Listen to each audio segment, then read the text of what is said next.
Thad Duvall has been waiting for his chance. Year after year, the Rockstar Husqvarna pilot shows bad speed, but inconsistency robs him of a chance at the GNCC title. This year, he was nipping at Caleb Russell's heels all season long, until a wrist injury at Snowshoe, generally considered one of Duvall's best tracks, cost him dearly. But the timing was right this time, because the Snowshoe event concluded the early part of the season and gave Duvall a summer break to heal up.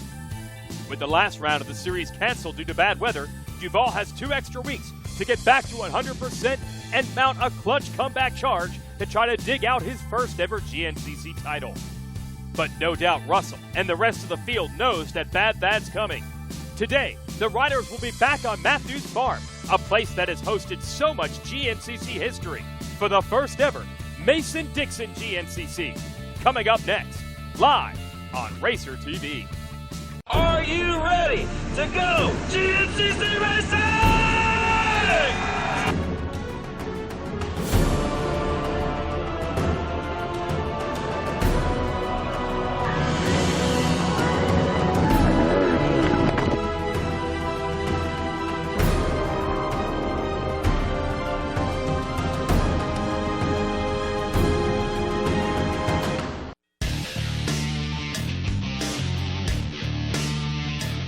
Welcome to the Amsoil GNCC Racing Series, an AMA National Championship. We're out here in beautiful Mount Morris, Pennsylvania for round number 11, the Rocky Mountain ATV MC Mason-Dixon. Well, Alicia McCormick, the stage is set. We look back, it feels like forever since we were GNCC racing, but we're back. Talk to us a little bit about Snowshoe, what we saw there in the XC1. 3 months to be exact. On the top spot, we had Caleb Russell. I mean, he's always consistent. He's right there every time. And Grant Baylor in the number 2. Baylor boys, they're just hard hitters. And then in the third spot, we had Trevor Bollinger. And I've really been watching him on social media platforms, and he's really putting the work in this year. So, and then we have Thad coming back, and that's going to be exciting to see after his injury in Snowshoe.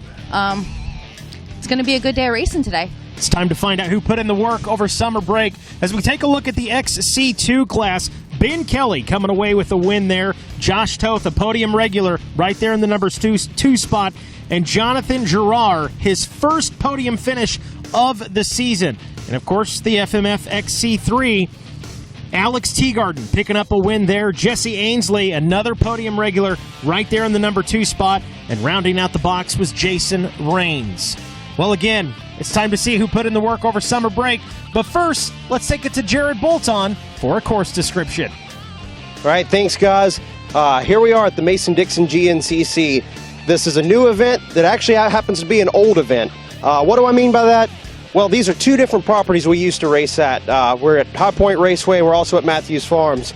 We raced the Matthews Farm property back around 2001 to 2003, and kind of ended up outgrowing it, and we raced High Point from basically the late 70s until 2002. And same thing, we outgrew the property, but actually both of them have grown a little bit. There's a little bit more open room, so we've combined those 2 tracks to make one giant loop. We've got 13 miles this weekend. That's one of the longest courses of the year.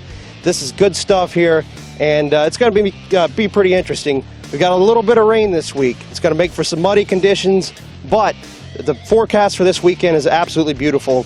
I mean, look at the sun on me right now. You can't beat this, and it's going to make for a good weekend of racing. This track, it's got a little bit of everything. There's tight stuff, there's fast field sections, there's motocross, there's open woods. And did I mention there's some tight woods? Because guess what? There's a lot of tight woods on the Matthews Farm property. When you come over here to High Point, it opens up. So when we're starting on the Matthews Farm side, you're going to see the guys that are good in the technical stuff. They're going to get up front. They're going to be dicing for position. And when you get over here to the fast stuff at High Point, those high flyers that are good on the motocross track, the high speeders that are good in the grass track, they're going to catch back up. This is going to be some great racing. Back to you guys. Thanks, Bolton. And we'll take it down to Rodney at the starting line. starting line again, like we were talking about at this Matthews Family Farm, and what a great opportunity we have here with the Mason-Dixon GNCC. 3 rounds of racing to go, and this rider right here with his back against the wall, talking about Thad Duvall. And whenever we were going into the summer break, it was looking like things were looking pretty good, but a little miscue there at Snowshoe kind of put him back. That looks like a good summer for you. You're ready to go these last 3 rounds. Yeah, it was a busy summer, ready to go. You know, it's gonna be tough to win the championship at this point in time. So just have fun these last 3 races and do the best I can. Hopefully get a couple wins. I feel like there's gonna be a couple guys that are really strong in the last 3 races. So yeah, we'll just go out and have some fun and hopefully do some battling. Good luck to that, and of course, good luck to all as we get set to roll into this 10th round now of America's Premier Off-Road Racing Championship. And of course, it's time to meet our starting lineup. Rolling to the line first today, he rides aboard the number 1, a 5-time GNCC champion on an FMF KTM out of North Carolina, Caleb Russell.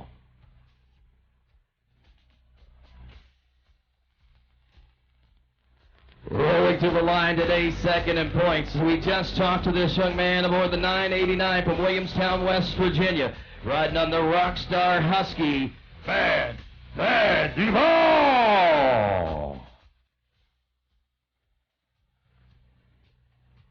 Rolling to the line third today in points. He rides aboard the number 739, hailing from Morganton, North Carolina, on a Johnny Campbell Racing Honda, backed by Lucas Oil, Trevor Bollinger.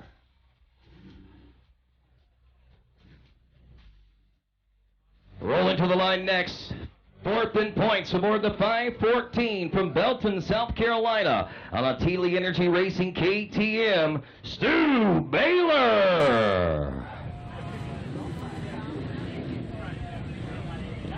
Up next, just prior to the Snowshoe GNCC, he welcomed a new baby boy. Now he hopes to welcome another win to his career.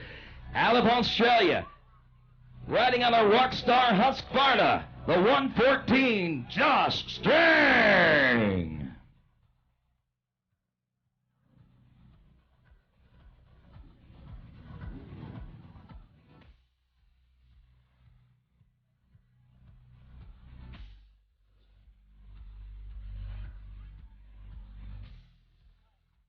Rolling to the line next, he is 6th in points, riding aboard the number 212 from Duval, Washington, on an Ampro Yamaha. He's rough, he's rowdy, Ricky Russell.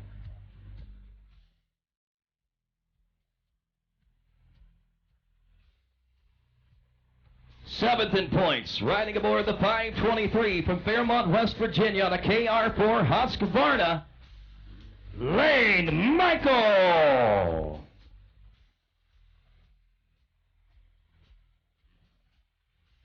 Rolling to the line next, he rides aboard the 314. He is 8th in points, out of Belton, South Carolina, on a Teely Energy Racing KTM, Grant Baylor.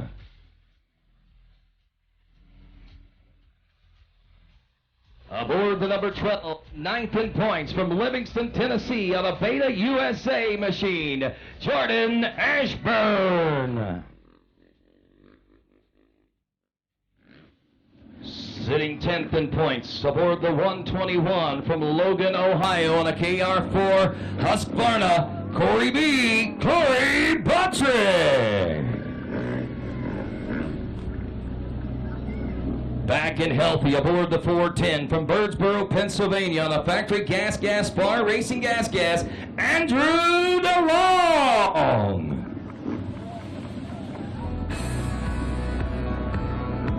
Riding aboard the 117, making his XC1 Pro Class racing debut from Austria, on a Coastal Racing Husqvarna, Pascal Wachnecker.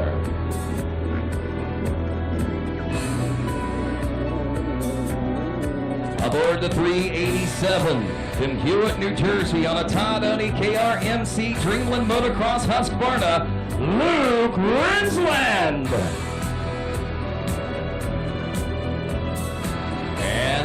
last and certainly not least, aboard the number 17 from Fort River, New Jersey, on a solid performance KTM backed by Fly Racing, Jesse Grau.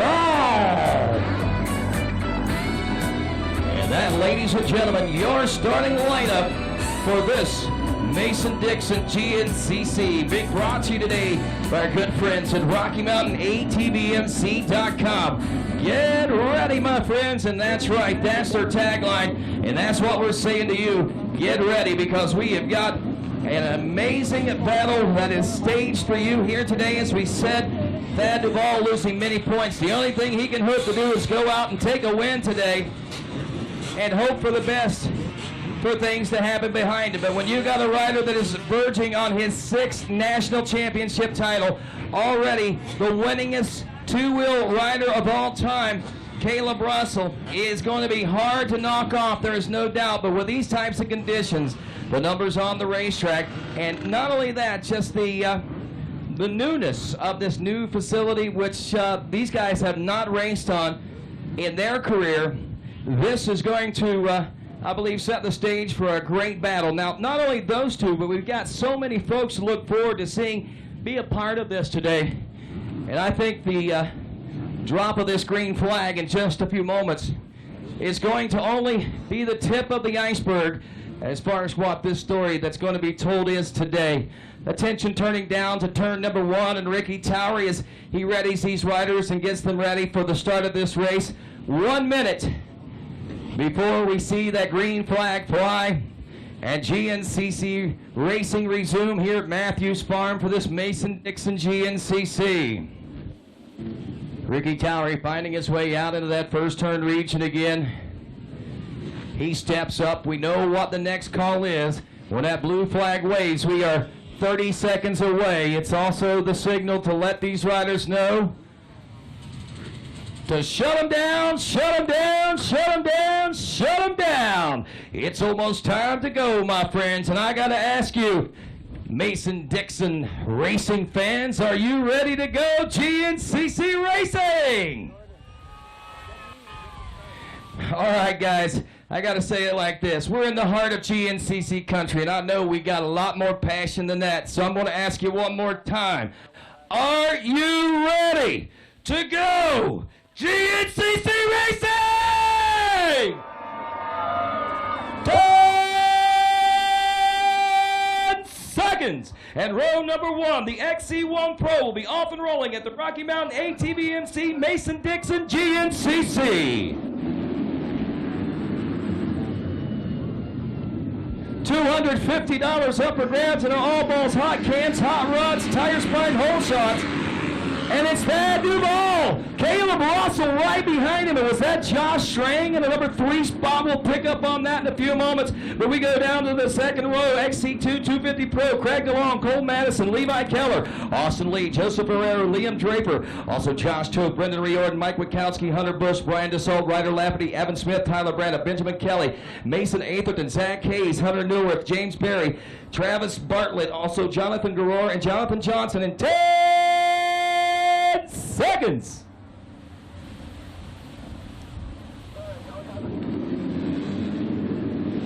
Another $100 up for grabs. A 722. Great jump off the line. Zach Hayes from Sumter, South Carolina, but it's a 717. Grabbing the early lead in the extra $100 hole shot award. Mason Atherton from Clarion, Pennsylvania, the Legends Power Sports Fly. And KTM, he says, thanks to God. FMF XC3 125 Pro-Am class coming up next. Jesse Ansley, Cody Barnes, Ryan Lojax, Alex Teagarden, Zach Nolan, and Jedediah Haynes, all turning their attention down to Ricky Towery. He says, 10 seconds.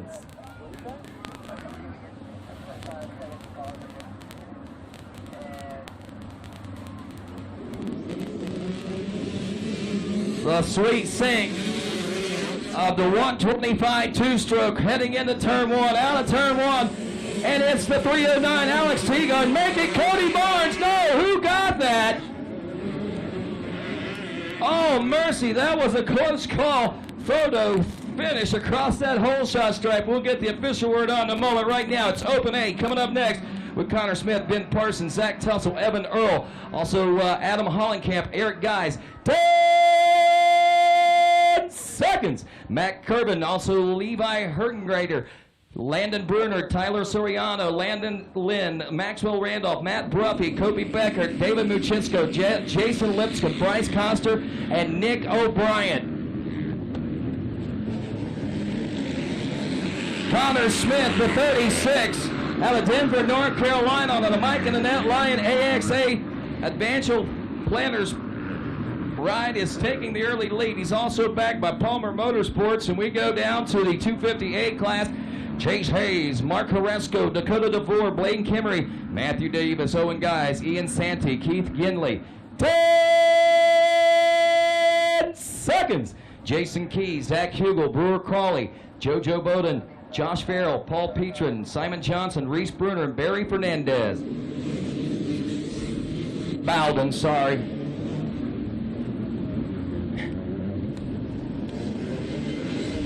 It's the 85. I missed the riding number on that one. So the GNCC race number, and its number on the bike a little different, so we go to 4-stroke A lights now. We got Johnny Manera, Michael DeLosa, Justin Murphy, Eli Childers, Krista McManus, Caden Ballard, Hunter Williams, Brody Johnson, Blake Grindstaff, Russell Smith, Bolton B. Roth. 10 seconds. Preston Campbell, Brendan Poling, Adam Parker, Dustin Vincent, Jacob Chrisman, Brandon Keegan, and Braden Moore.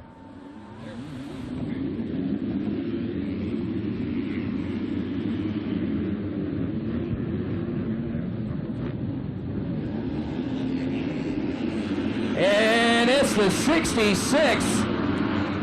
Mike DeLosa from Gillette, Pennsylvania, on a Canyon Motorsports Moose Racing Kenda tire spec machine.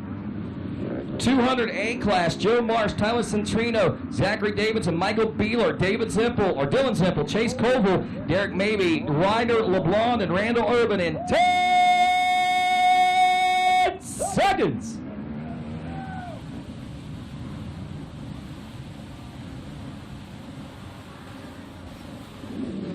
We heard the call. Go, Joe! Can he get it? The 39 machine's what we're looking for, but right now it's the 513 of Ryder LeBlanc out front. A drag race to turn 2, and the early lead will belong to LeBlanc on the 513 KTM. He is brought to us by MXTire.com, Bell Helmets, and EKS brand. Now the vet A40 Plus class, Sam Forrester, Jared Hoffman, Louis Oleon, Norman Upson, Nathan Alring, Gilardos Melo, Matthew Petrola, Kevin Coffey, Andrew Matusik, Tom Truxell, and Bill Zavindi in 10 seconds.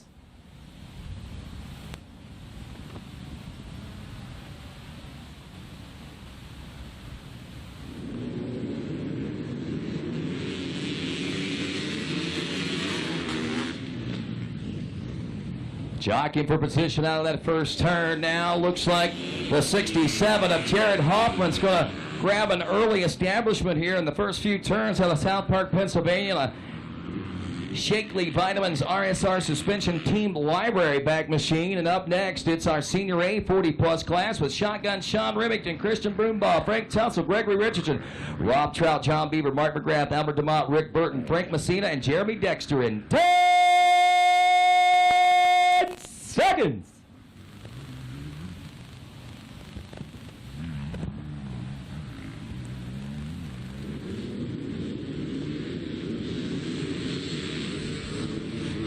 Whoa, 589. Frank Messina hitting it hard up through the insides. It's going to pay off.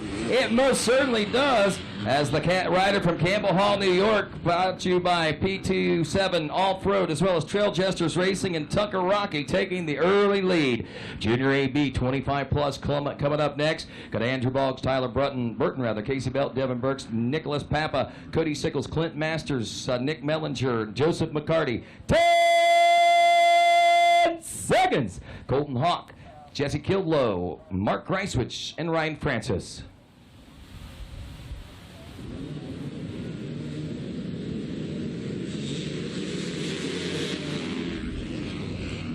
Tyler Brutton out of Troutman, North Carolina, the 64 KTM ride, going to grab the early lead at this one.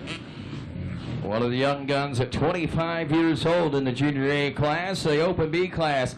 Coming up next, Matt Sorge, also Ryan Kerr, Dominic Jarvis, Tyler Barr, Max Horesco, Gregory Tenney, Wyatt Ford, Dylan 2, Jacob Barnes, Joshua Webb, Aiden Burke, Corey Burton, Joshua Kearns, and Drew Norris in 10 seconds.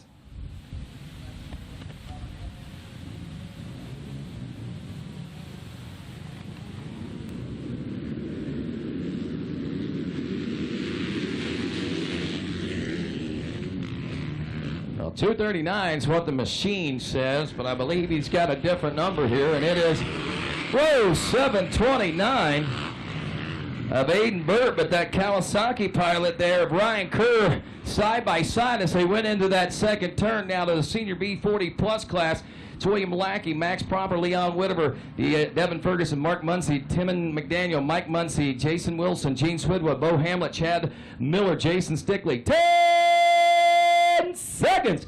Brett Kovac, Stephen Eldrick, Jimmy Johnson, Kevin McEldowney, Jeffrey Scheismilski, also Mike Horwat, Darren Darmos, and Scott Matheny.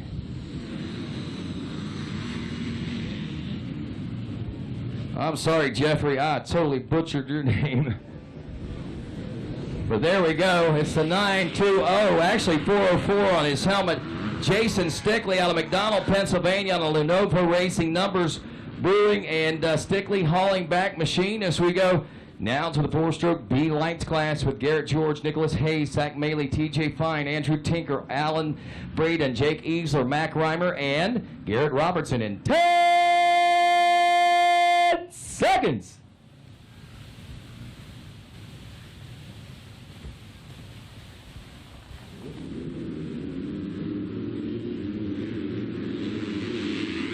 '71 on the machine will catch the GNCC number for you, but what a great jump off the line for the 428 machine of Nicholas Haynes from Strabane, Pennsylvania. 250B, Kyle Prismont, Philip Dagnius, Dan Lewis, Zach Cars, Ashton Glass, Austin Glass, Zachary Tinky, Matt Snyder, Austin Hepler, Noah Martz, Aaron Martz, Ian Flynn, also Dustin McGowan, Jack McMakin. 10 seconds. Robert Whitlock, Cole Whitmer, Cody Lippincott, Tyler Gentry, Adam Williams, Billy Saliga, and Braden Reed.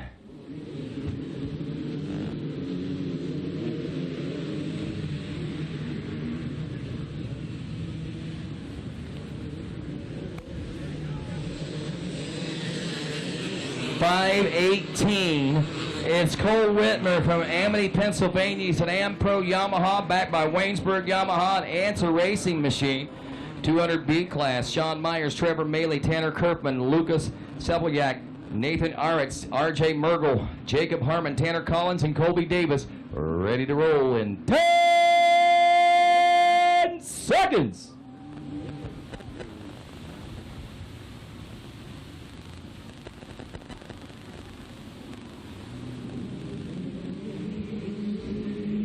Nice long drive up that start straight. Wow, position jockeying taking place. Seen a pass.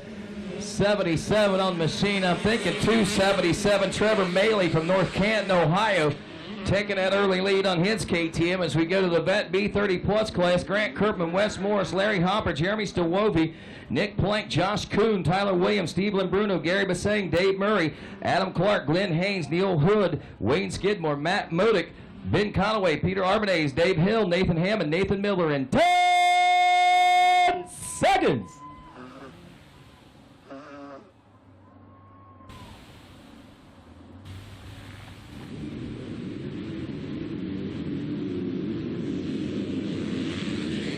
.911. Ben Conaway from Howard, Ohio on a Team Conaway Point View Recluse back machine getting a great jump, but he's got the 09,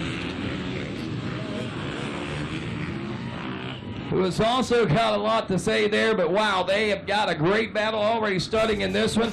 232 riders on the racetrack here for this afternoon's race, and of course 3 hours of intensity rolling our way as we kick off the first of 3 final races here in the fall of 2018. It's the final championship push, and Like we talked earlier, it's even silly season. Folks are going to be looking for big things to happen in these final races, so they're going to be pulling out all the straws.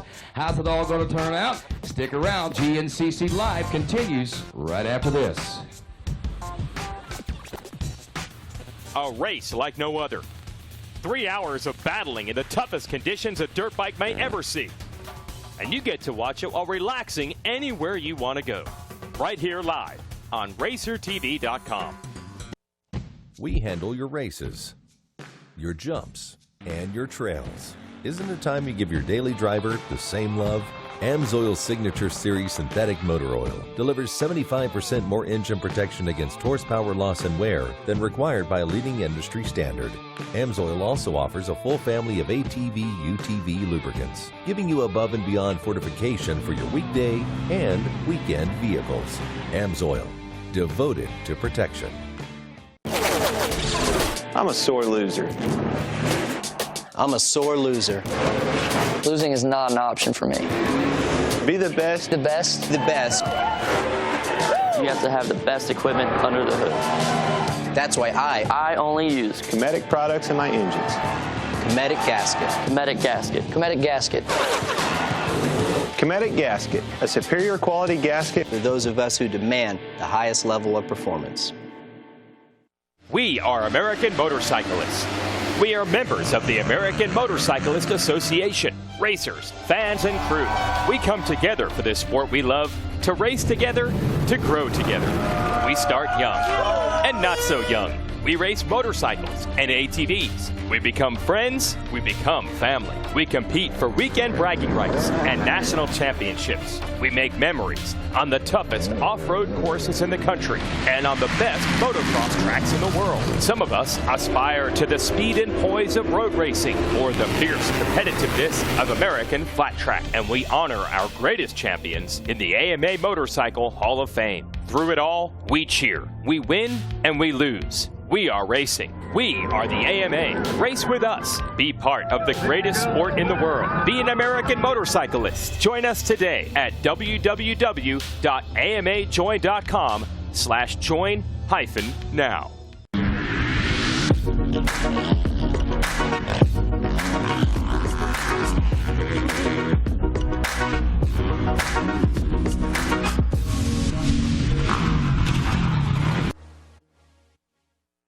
Even when you're the best, you never stop striving to be better.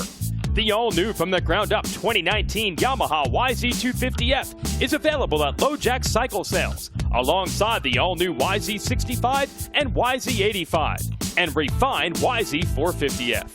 So stop by LoJack Cycle Sales today in Tarentum, Pennsylvania, and visit our online inventory at www.lojacks.com. Yamaha YZs. It's why we ride.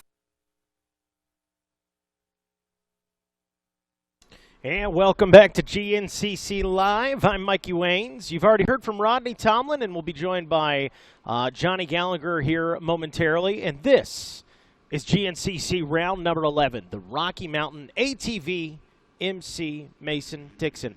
Little typo there. It is a 3-hour race. You guys at home know that. We've got front runners there moving through the motocross portion of this track to get things started. Man, it was Thad Duvall and Caleb Russell, and what we believe, there's Thad Duvall right there. He's got the it was Caleb out front. Okay, there you go. So Caleb, man, already working on a pretty good lead out there, and that is Thad Duvall, who I believe got the whole shot there to get us started right there. Man, on an island by himself in the number 2 position, and I believe it was that Strang in the number 3 spot, and it looks like Ricky Russell right there, and I got to take sunglasses off, can't quite see anything. So there we go, the XC1 guys moving their way through this course right now, and again, this is the Mason-Dixon here in Mount Morris, PA, one of the Baylors right there. Looked like the 523 machine right behind him.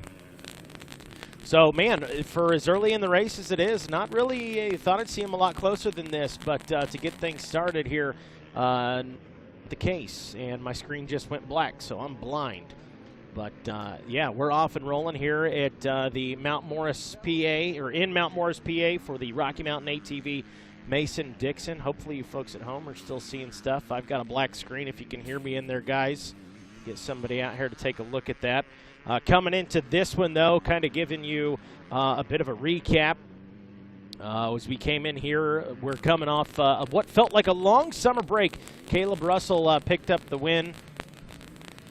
Stu Baylor. Is it so? Stu Baylor's out front. Say that again. All right, so Stu Baylor is our leader out in front. So, man, he's putting the charge on early. And, Adam, if you can hear me, man, still got a black screen in here. I'm not sure what's going on there. But we know Stu Baylor's out front. We know Thad Duvall's behind him in the number 2 spot. And, boy, how about that? I could have swore I saw the number 1 of Caleb Russell in the back of the pack. Not in the back of the pack, but not out front. He was there in the mix of things.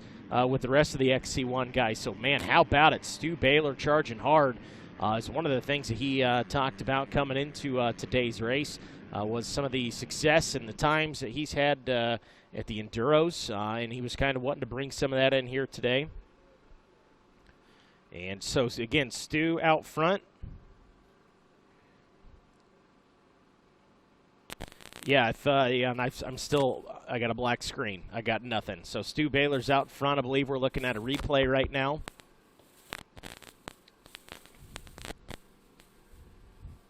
And it looks like Thad Duvall behind him still in the number 2 spot. So these guys kind of coaching me through this here as I'm blind. I'm running blind right now. They've not checked in for lap number 1. All right, we know Stu's in front. We know Thad's in second. Trying to figure out, sort out who's in the number 3 spot. Keep talking to me, guys, if you can hear me in there. Gotcha. So Thad's coming through the shot now, I guess. Trevor Bollinger. Sounds like Trevor Bollinger in the number 3 spot with Caleb Russell in 4th. So there you go. That was the number 1 there in the number 4 spot. Caleb Russell in 4th. How about Trevor Bollinger? That was one of the things I was going to talk about. Trevor Bollinger coming off a strong performance there in Snowshoe, a 3rd place finish. And talking about the track and the expectations coming in here to today, we actually had a chance to catch up with some of the XC1 guys and some of the other pro guys as well. I've been waiting to get back up here in the north forever. So when I got to Penton, we got a win at Penton, we got a win at Snowshoe.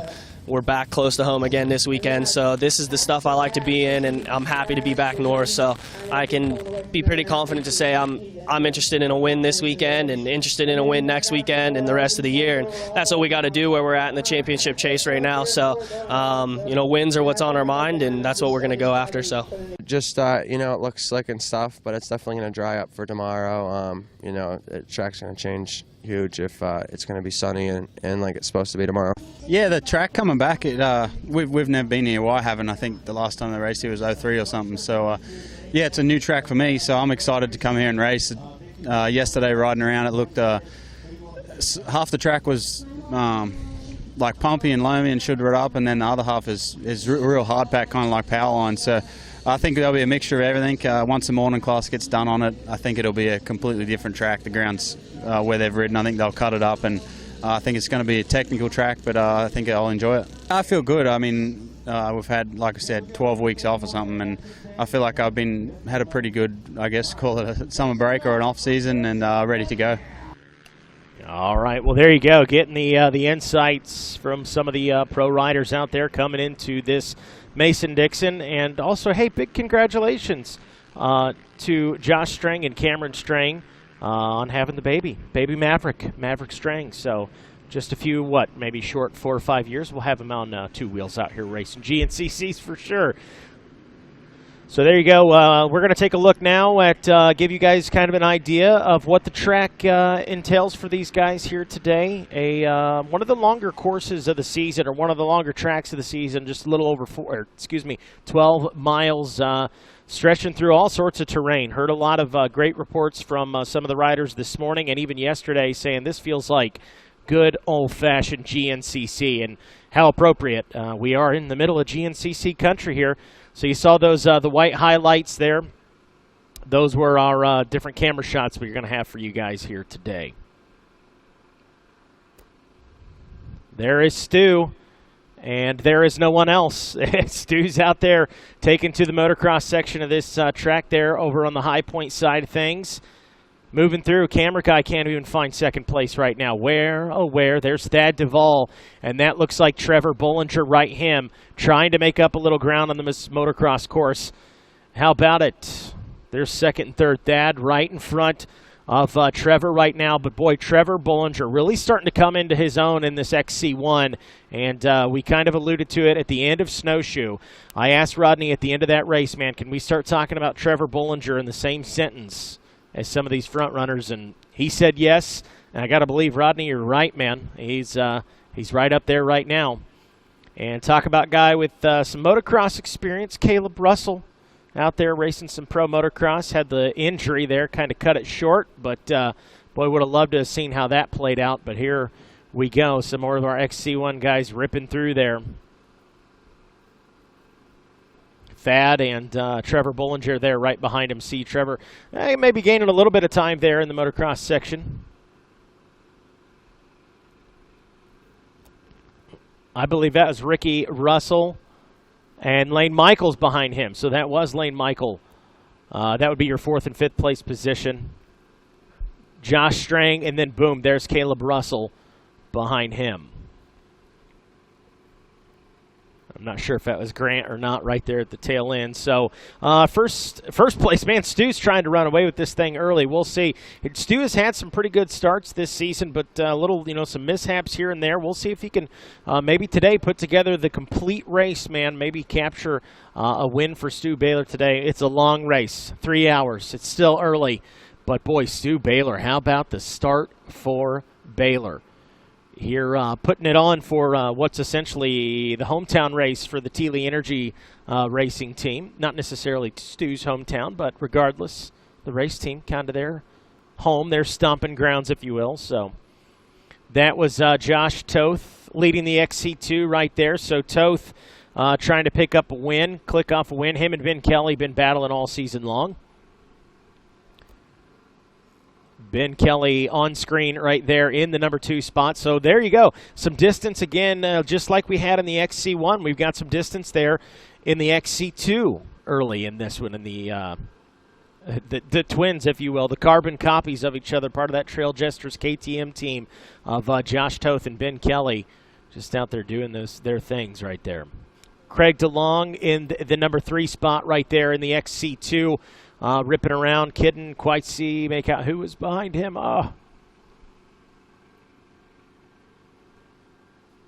So we're hustling. We're moving.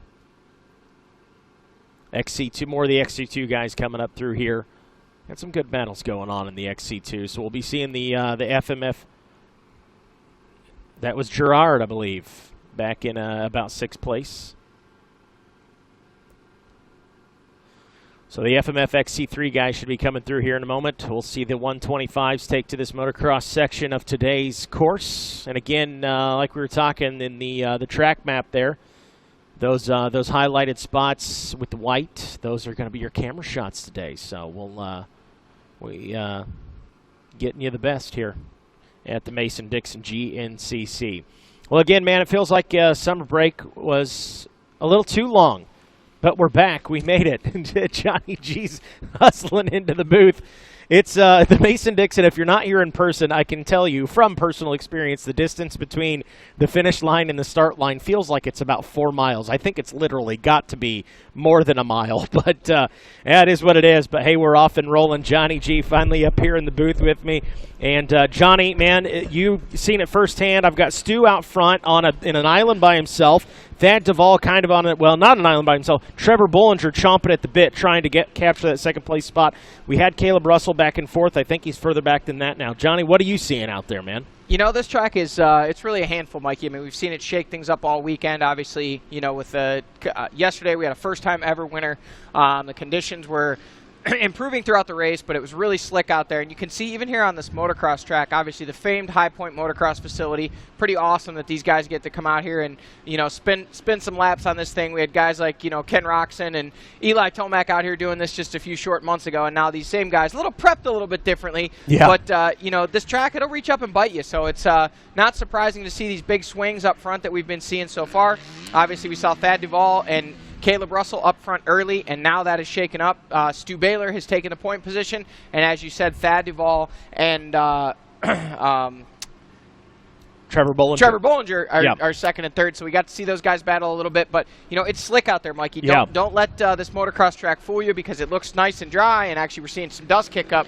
But you get just a little bit over the woods in the background there that you see, and it is just pure ice.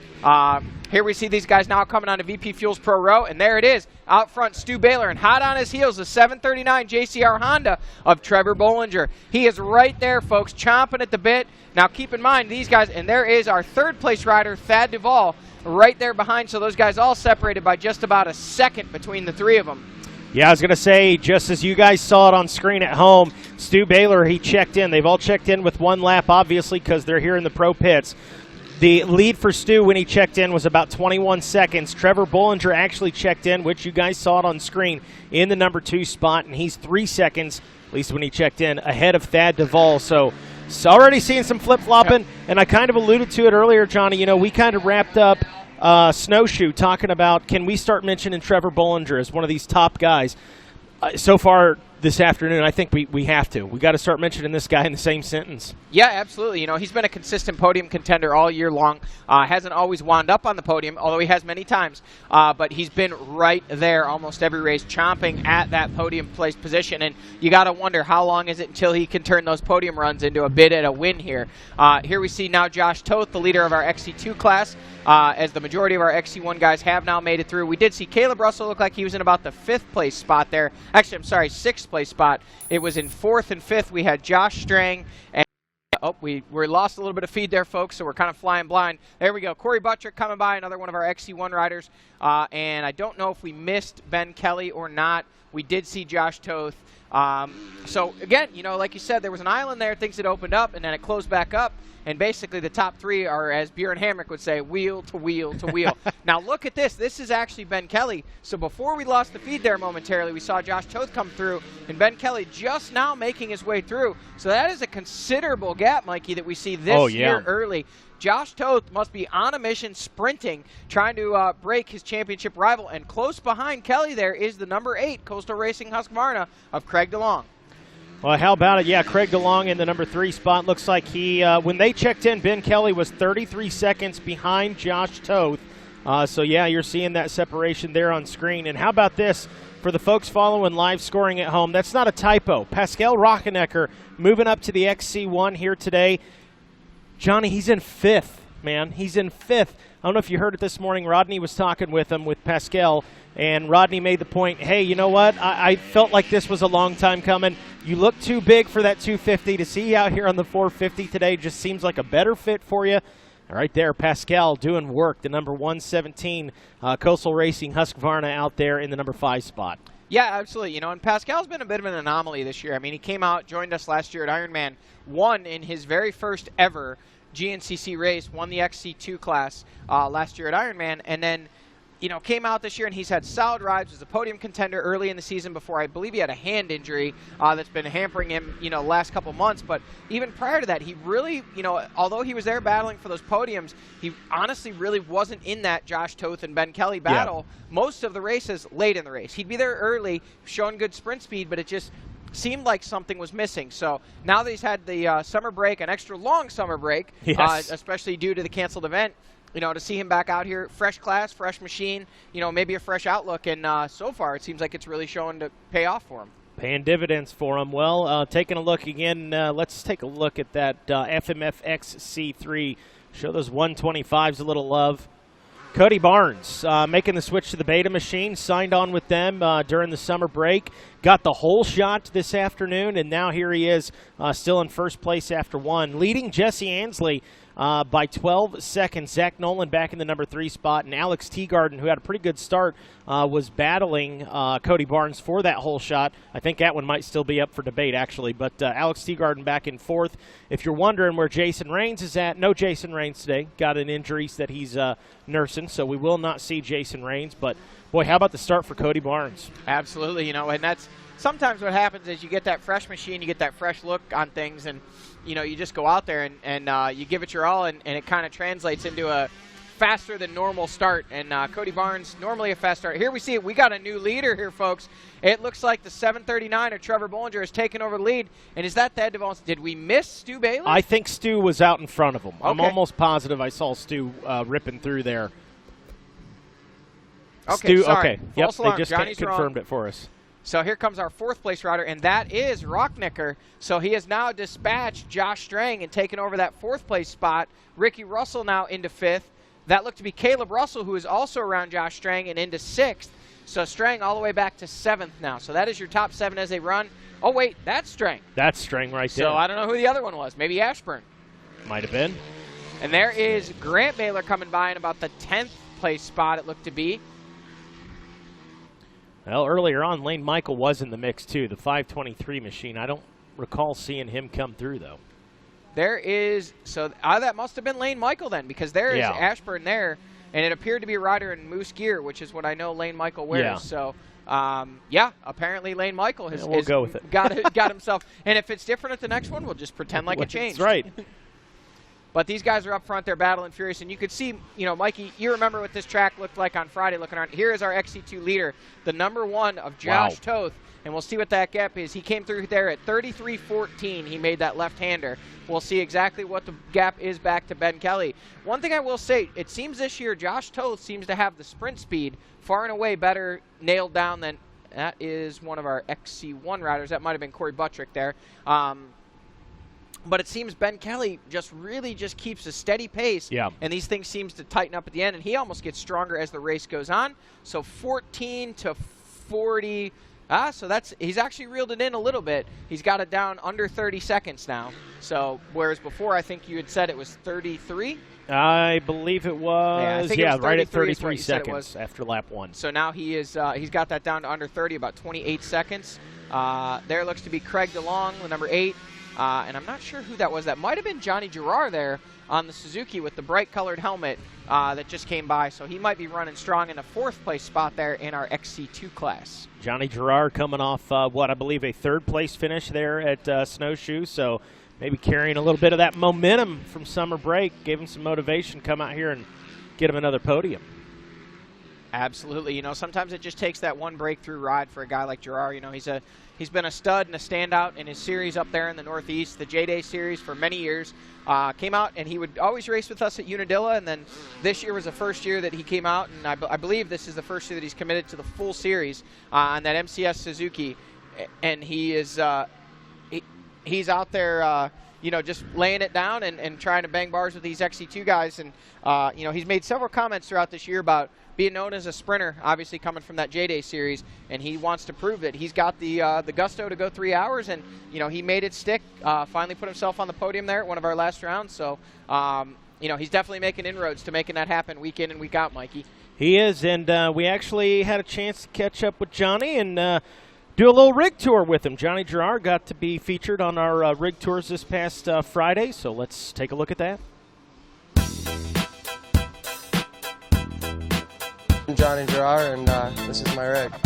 I got the toolbox here. We got the bicycles, the gear, all the parts, tires, bib mooses and stuff. It's just a regular trailer. We got the race bike over here, and just got all tuned up, ready to race. And we got the 450 over here, the practice bike.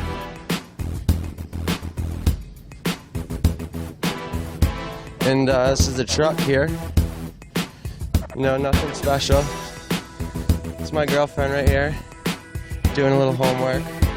But this is Johnny Girard, and this is the rig tour.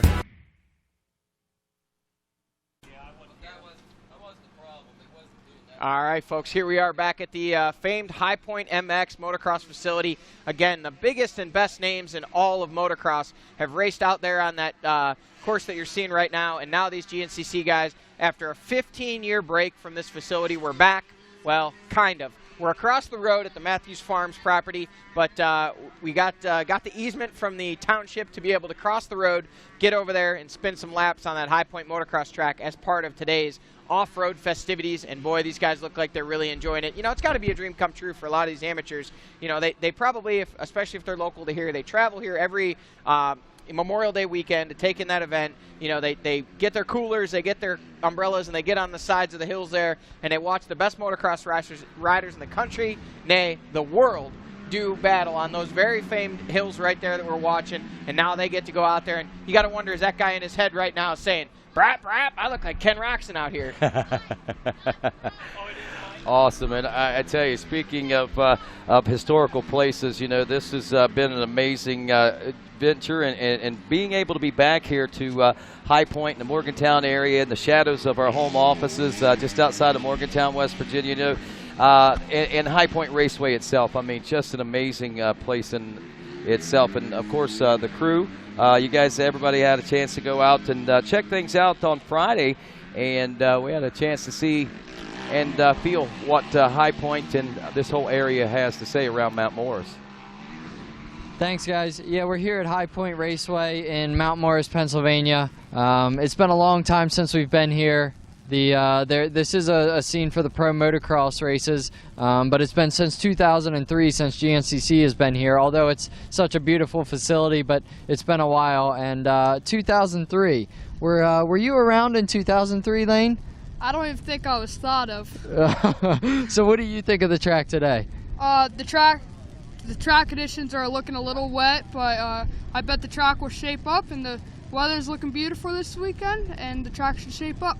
So as far as we have a pro motocross ranked track out here today, how do you think that'll play? Do you think it'll play favors for anybody in the ATV side, or maybe have a disadvantage for some people? Yeah, Joel Hetrick's going to be out here this weekend, his first woods race. I think the motocross should definitely play an advantage in the race. And then on the dirt bike side, we got Caleb Russell. He raced the Pro Motocross Series this summer, and I think he should do well. So I think the motocross track will be good for some, maybe not so good for others. But one thing's for sure, these GNCC tracks are over 12 miles long, so the motocross track doesn't take up much of that loop. And I think we're in for good racing here, and can't wait to come back to this facility next year. Well, thanks, guys. And talking about Joel Hetrick, who was scheduled to be here scheduled to be at Black Sky for that GNCC. Yesterday was his anniversary. He and his wife last week also had a new baby girl they welcomed into the world. So I imagine Joel had a few things going on, so he get a chance to make it. But here we are back out here on the Moto track. And with this, again, talk about the famed Moto track, and to watch what we are about to witness here. Of course, talking about these XC2 250 Pros, Josh Toth, Ben Kelly, Craig DeLong, top three in that as we re-update you in that, the XC1 class. That one kind of a surprise, guys. I picked up on this coming over here, and I was a little bit surprised. I know that we had Thad and Caleb going into that first turn, or that second turn. They were side by side. There was a third rider back there. Didn't quite catch who that might have been. I thought it was Josh Strang, and of course with that I thought, well, those are the three guys we're going to see battling out front. And then all of a sudden I'm making my way over from the start, and I hear the call over the PA system, and they're talking about Stu Baylor being out in front of the field. And wow, 21 seconds. And you know, in talking with Stu earlier today, it was pretty cool, the things that he had to say. And one of those was, he talked about, you know, he used to be fast. He talked about he was fast last year, and he hasn't been fast this year. But I have to beg to differ. I think he's been fast this year. He just hasn't had consistencies, whatever. He said he gained a lot of weight, he got fat. But over the summer, I mean, that's what he said. He said over the summer he found a new trainer, and he's got a little different program, nutrition-wise and training-wise. He says, we'll see if that works out. He says, you know, I've got to figure out how to win. I've got the speed to run with these guys, but I just haven't been able to figure out how to win. And we talk about it so much. Stu realizes this, and he's thinking maybe with the nutrition, and maybe if he can get these kind of levels of ride week after week, he might be able to start reeling those wins off and all of a sudden become a championship threat. Yeah, absolutely, Rodney. You know, and it's never been a matter of determination for Stu or Grant. I mean, those guys, you know, they ride with broken bones. They ride with one fork leg. You know, you name it. You take a wheel off that thing, they'll figure out a way how to make it work. But, you know, to see them bringing a little, and we saw a little bit of it at the beginning of last season. You know, Stu came in and had lost some weight and looked like he was really headed in the right direction physically, won the opening round of 2017. And then as the season went on, you just saw him kind of, you know, things just tailed off until by the end of the season, you know, he was having some health issues even at some of the races and that kind of stuff. And I'm not saying it had anything to do with his training or lack thereof, but he just wasn't at the same level that we'd seen him earlier in the year. You know, and then this year it seemed like he came in and had some good races here and then a couple bad ones and then a couple good ones and a couple bad ones. He's never been way out of it. He's been kind of right on the cusp of the guy that you're almost expecting to come through and have that big breakthrough ride, and then it just kind of never came to fruition. And I don't think it's for lack of trying, and I think a lot of times I've actually heard several people tell me that Stu thinks I'm too hard on him during these broadcasts, and it's not that I don't want to see Stu succeed. It's I've seen the greatness that he's capable of. We saw the rides he put in back in XC2 in the days, you know, and that was, you know, that was chubby Stu Baylor. Yeah. This was a guy that wasn't training, he wasn't in shape, and just out of pure grit and determination, he would go out there and do things, and people would just be shaking their heads and go, this kid's slamming 5-hour energies as his pit stop and double cheeseburgers on the starting line, and he's trucking these guys. So you know what he's capable of. He's got the determination. He's got the speed. You know, to see him maybe taking that to the next level and including nutrition and a little bit different training, you know, it could be just exactly what he needs to get up there and be in the thorn in the side of Caleb Russell, Thad Duvall, you know, Josh Strang, those guys that he's already running with anyway, but on a more consistent level. Couple that passion with the right training program, we got a beast. There's no doubt about it. And Stu, another glimpse of it, and we might get to see total domination today. We'll have to wait and see what happens. Bollinger, again, was back in second. Duvall, Ricky Russell in fourth. Pascal Rockenecker, his 450 debut here. Wait, hold on. I'm going to need you to say that again. Rockenecker. There you go. You skipped the ha. I did. You said Pascal Rockenecker. That's not okay. it. Roger, you got to throw that ha. I know. I'm sorry. So, and this is a good debut for him on the 450. He gets to go next week and represent his team Austria for the Motocross of Nations. And and that's the whole idea of the 450. They got him on the 450. He'd been practicing on the 450 back home in Austria. They were preparing for the Motocross of Nations, and actually this all came to fruition, I guess, this week. They started talking to the powers that be, and they decided, hey, you know, he's not in a threat for the championship or in a hunt for the championship. Let's go ahead and let him spread his wings here and see if he's able to do anything. So Barry was pretty excited. So now he has a rider in the XC1, XC2, and XC3. He said, I'm going to be pretty busy, but at the same time, he was excited to see it happen. Yeah, absolutely. You know, and I think that's I think there's been a lot of questions, especially since the kind of going into the summer break. I mean, Pascal was, you know, he came out swinging at the beginning of the year. Again, Mikey and I were just talking about this, and the viewers at home know, you know, he was a podium contender earlier in the year, and then he had a hand injury. But even when he was a podium contender, he wasn't that guy that we saw at Ironman. You know, that guy that just came out and really, honestly, just kind of decimated the field in that XC2 class. And it was all the same guys that are in that class this year. And even add in the fact that there were some guys that have moved up to XC1 that were contenders last year. So, I mean, he really did put in a heck of a ride at Ironman, and then so far just didn't have that same intensity, that same je ne sais quoi. You know, he's been riding well all year. He did battle with obviously, you know, was battling with Craig DeLong, his teammate, a lot. Right. And on occasion, he did battle with Josh Toth and Ben Kelly as well for those top three positions. But it was just like he just never had that little bit extra when those guys would turn it up. So to see him on the 450, I mean, you know, I'm one of those people that believe sometimes a change of pace, a change of scenery, and a change of mindset can be all it takes. And, you know, this guy's got the skills. He's definitely got the world-class credentials to be able to come out and do this. So who knows? Today could be the day. You know, we're seeing him sitting in a fourth-place position when we last saw him, Rodney, but you know, it wouldn't be a stretch to see him get up there and battle for a podium or possibly even a win. Right, and I totally agree. And I heard Mikey talking about it as I talked with Pascal earlier this morning. I kind of think the 450 may be a better fit for him. I mean, that's just what I kind of assumed. Even with his total domination at Ironman last year in the XC2 class, that was kind of my mindset. But, you know, I got to ask the question, Johnny, and you might have a good angle on this. When people come to the GNCC outside from another country, another series, whatever the case may be, and they make their debut, oftentimes we see that big flair and this amazing ride. They come in, win or almost win or finish very strong. And then if they decide to step into it, it seems to be a little more of a struggle. What's the difference in that, do you think? Well, I think there's two things in this particular case that happened. Last year at Ironman, that track was very slick. It was pretty muddy. And the championship had pretty well been decided for XC2. So those guys, they'd been racing. They were 13 rounds deep. Of course, you go to every race, you give it your all, and you want to win. But when you got a guy that's not in the championship hunt, that's not taking points from anything, and he's not taking positions away from you in terms of your overall season, a lot of times by round 13, which is when Pascal raced last year, these guys are just kind of like, man, I know I got to beat this guy or that guy, or I got to finish this many positions in front of or behind this guy for their points, and they maybe don't have that same level of intensity that they do, earlier in the season. So, and another thing too is, Pascal came over, and I would say that there we see our leader, Stu Baylor, the 5:14. He is out front, and we'll get a time gap when we see here as he comes into that left-hander at 47:10. We'll see just exactly what the gap is back to our second-place rider. But Stu looking really good here, Rodney. Wow, I tell you, he does. He looked very trim. Kind of like you're starting to see that transition in his physique from the nutrition and the training that he's been doing. And 18 seconds. I don't mean to cut you off there. No. It was 18 seconds to Thad Duvall. Wow, and Thad's got a heck of a charge going on right now. And you got to wonder what's going on in his mind. Obviously, he's thinking he wants to win. He wants to get up there with Stu. And I'm sure he's wondering what's going on back there with Caleb Russell. At last check, he was all the way back to 7th place, and that's kind of out of the ordinary for sure. There's Trevor Bollinger, our third-place rider on that 739 JCR Honda, and he is 44 seconds back of Stu Baylor. So Stu's opened it up 44 seconds over the third-place ride of Bollinger.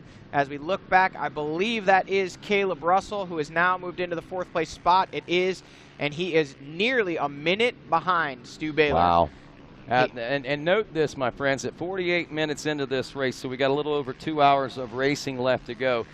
Note this deficit of nearly a minute, and we'll see whether or not he's able to gain on the leader, and that'll be an interesting benchmark to keep an eye on, I think. Absolutely. Now here comes the masses. Pascal Rocknicker has already been by.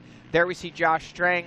On screen now we're looking at Lane Michael taking a look over, so a good ride for Lane here early. In touch with, getting near the top 5. I know this is a pretty close to hometown race for him, being from Fairmont, West Virginia. Look for big things out of him here today. He's comfortable in the conditions, and he's got a lot of hometown fans here cheering him on. And then, wow, look at the gap back from Lane.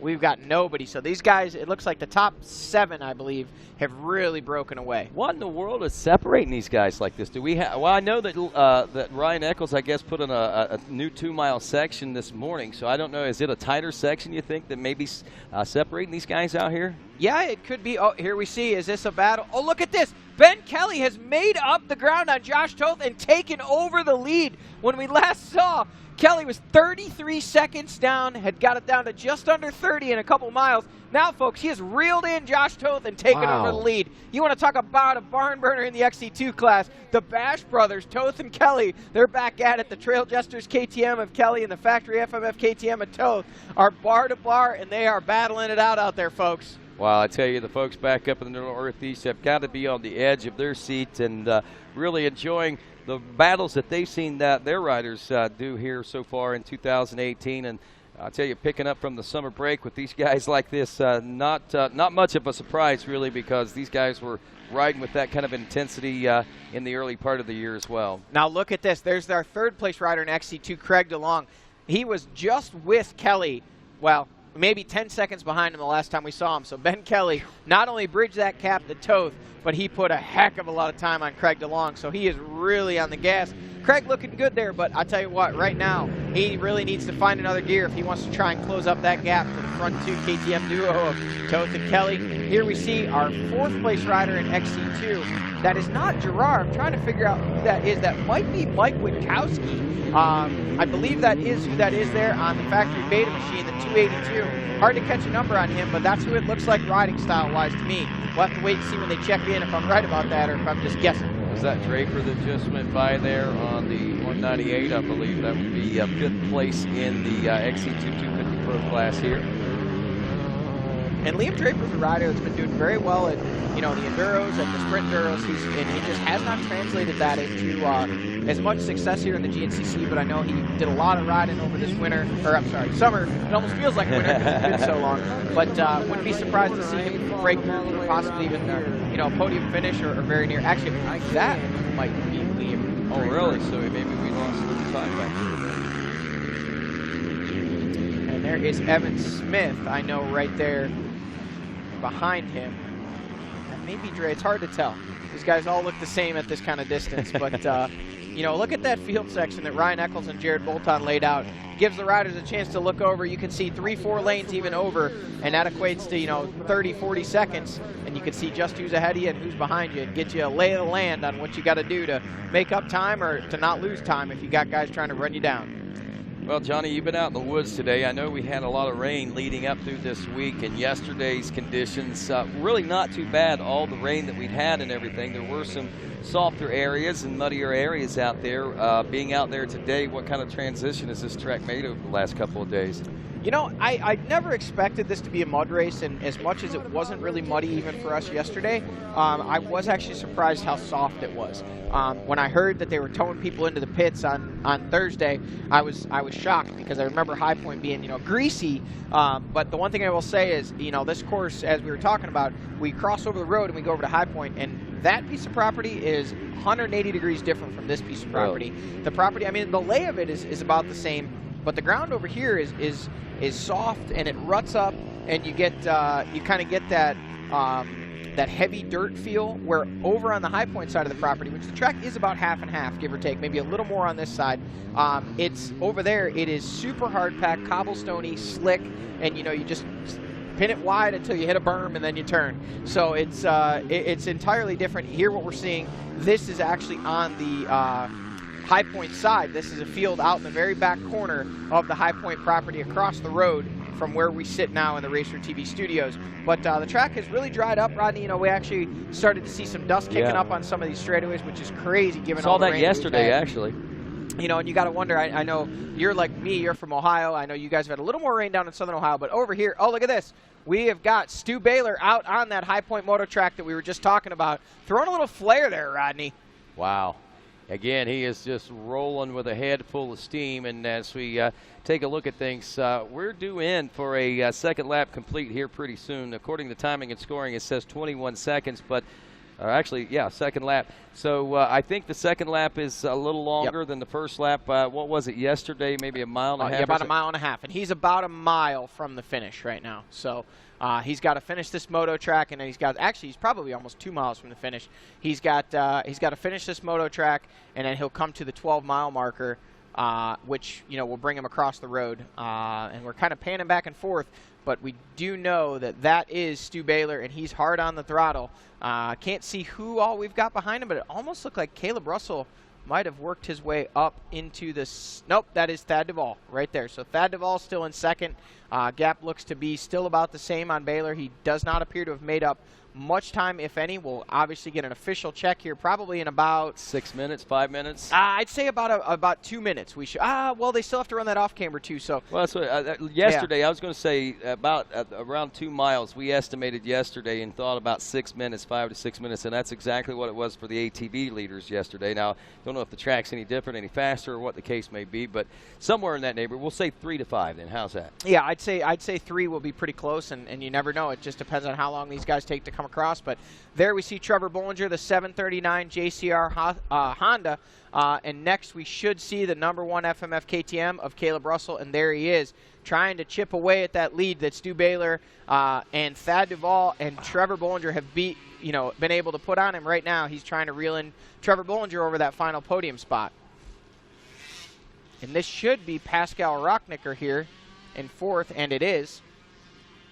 So still hanging tough there. He's actually moved up a little bit from last lap. He was in fifth last lap. Now he's up to fourth, and there we see Josh Strang, the 114 machine, that factory. Is this? For a minute I thought that was Ben Kelly. I was going to say, wow, he really made up some time there. That was Lane Michael, followed by Grant Baylor. There is Ben Kelly over on the other side of the moto track, and right behind him, who do you think that's going to be, Rodney? Oh, I'm going to go out on a limb, say Josh Toth, maybe. It looks to be the #1 FMF KTM of Josh Toth. These guys, it seems like, they spent much of their amateur career riding together, even driving to the races together for some years there. And now it seems like they just race together in terms of wheel to wheel. Well, I tell you, they certainly help set a benchmark for each other, and if this is what it takes for these boys to go fast, I'll tell you, once they move up into the XC1 class, that's going to get kind of interesting too, I think. Absolutely. There we see the 410 gas of Andrew DeLong, that FAR Racing gas machine. DeLong's been, I know, working real hard over the summer trying to dial in. That is our top-running two-stroke at the moment. He's on that gas 300 and really likes that two-stroke machine. He's out there pushing the limit and trying to get himself up in there. I think he is still running within the top 10 in the XC1 Pro class. There is Ricky Russell. Wow, a rider we typically see much further forward, and had a good start and was up there early on the first lap, was running up in that 4th place spot. Now he's dropped back. I believe he is nearly, if not out of the top 10. So something going on with Ricky Russell there, the 212 Ampro Yamaha, struggling through that lap there and losing some serious amounts of time.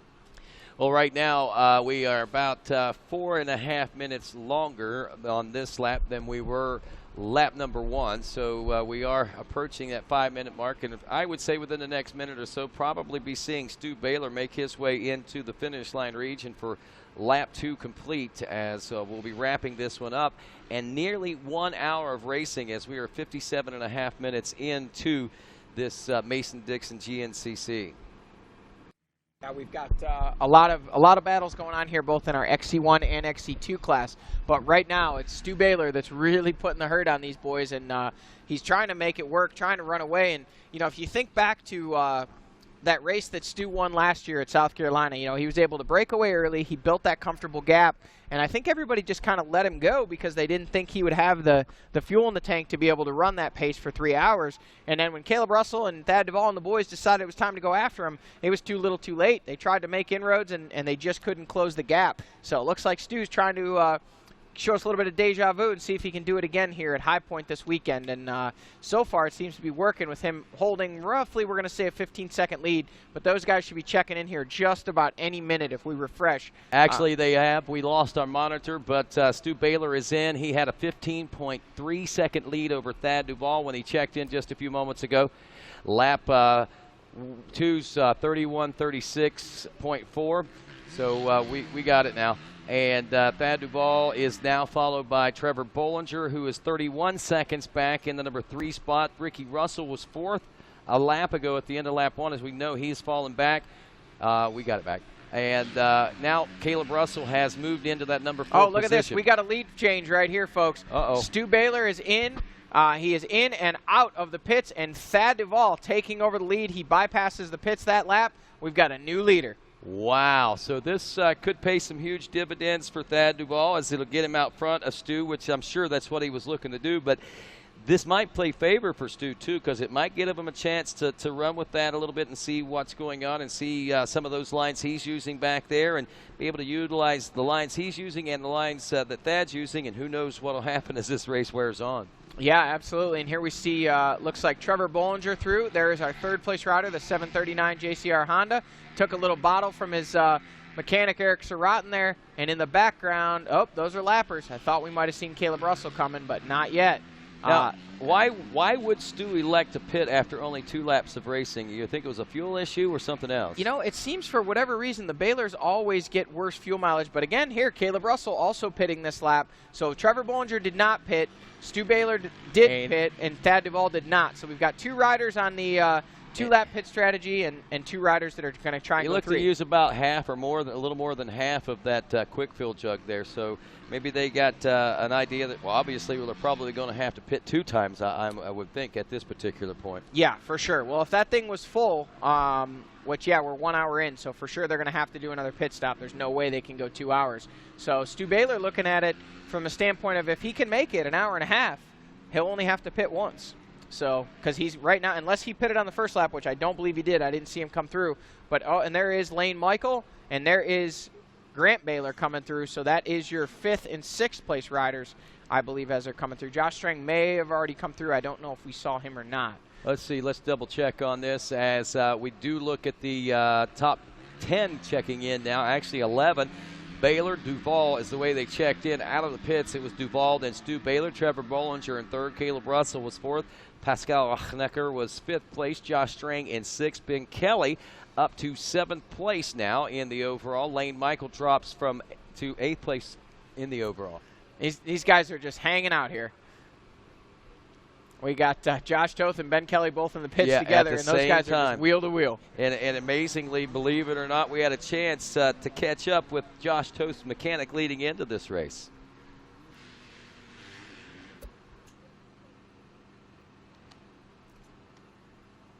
Hi, I'm Charles Marchant, and I am Josh Toth's mechanic.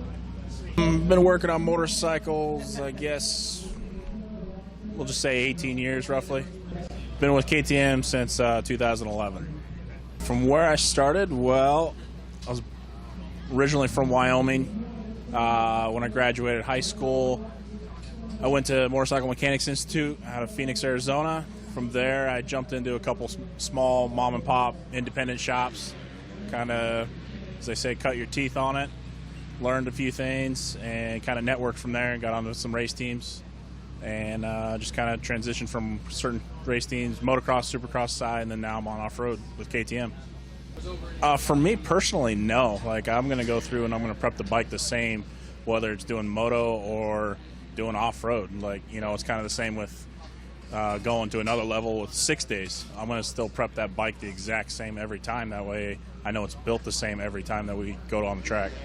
The most crucial part for me, I think, is making sure that you're doing a consistent build every time for your rider so that when he gets on the bike, it feels the exact same, at least from a race bike standpoint. You know, it's hard to kind of control that practice bike settings just because we ship our bikes back and forth to the East Coast to the West Coast for Josh, so he kind of has to do his own practice bike maintenance.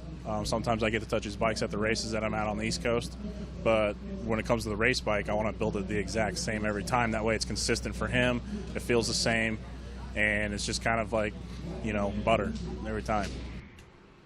What an arsenal they have there at the KTM pits. Just amazing. I mean, these guys, very professional, top-of-the-line mechanics, very frugal in what they do, and you know, that's what it takes to be a KTM mechanic and be a mechanic for one of these riders. You really got to have your P's and Q's together, and he obviously does.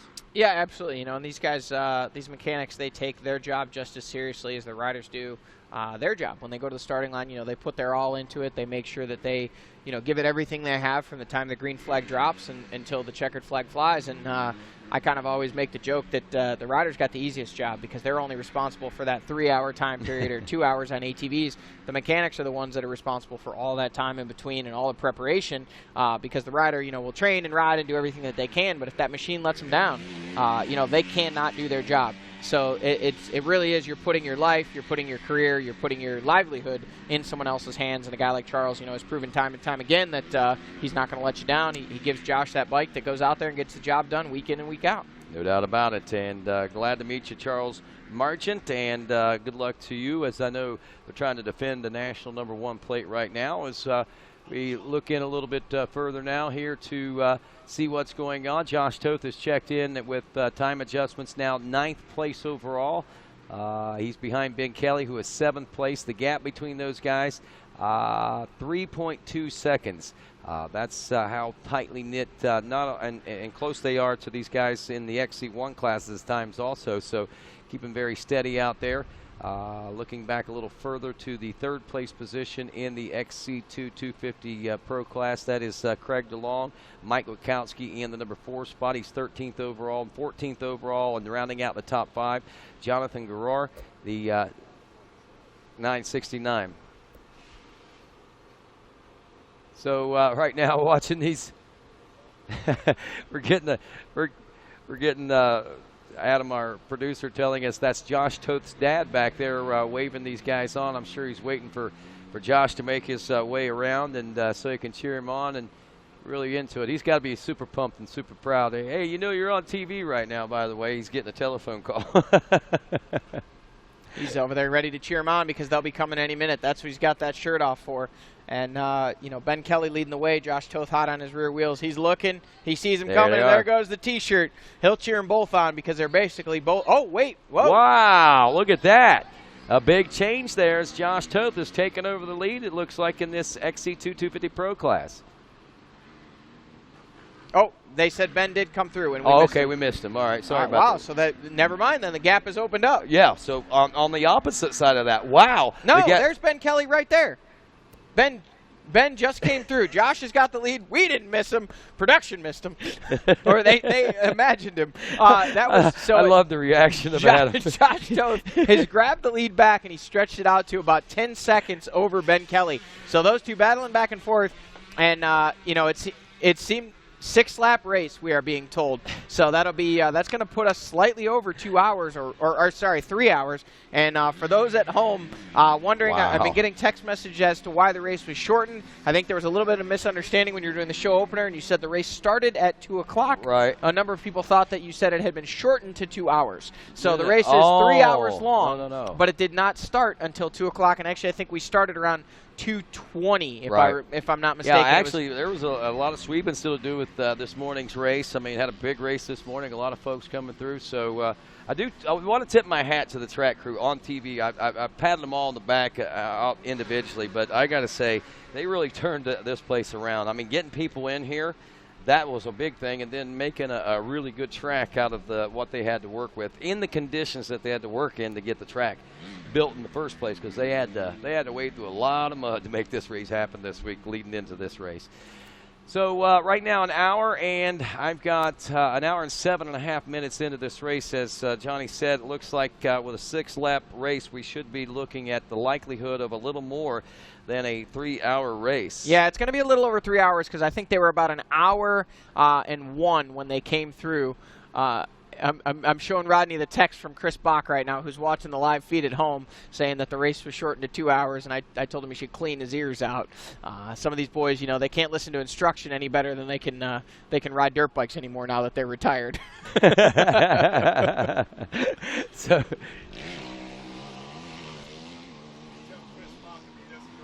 Well, folks, as we watch this overall and we watch the racing, and we see a lot of and talk a lot about our top pro riders, we like to delve into some of our other classes out here. And, this being a old school race, so to speak, one from back in the early 2000s, late 90s, so to speak, and the place where Barry Hawk got his first two-wheel race win, believe it or not, gives us an opportunity maybe to look at some of the old school guys first here today. Let's take a look at first senior A40 Plus class while we wait for more of our top riders to check in. After one lap of racing and an hour and 8 minutes into this, we'll see these guys in about 10 minutes. But Albert DeMott, the 431, leading the Senior A class. Rick Burton, the 484, running in second out of Westville, Indiana. Third place, Shotgun Sean Remington, the 69 from New Salem, PA. 589, Frank Messina from Campbell Hall, New York, is fourth. And the 419, Mark McGrath out of Wadsworth, Ohio, rounds out your top five.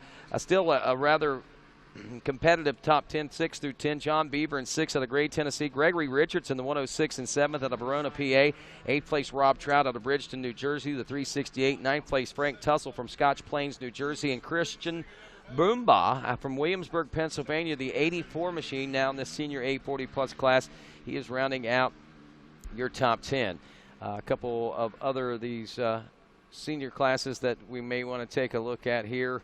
Let's see, that was Senior A. We should have a Vet A class we want to take a look at as well. Andrew Matusik. Oh, that's some good news for Andrew Matusik.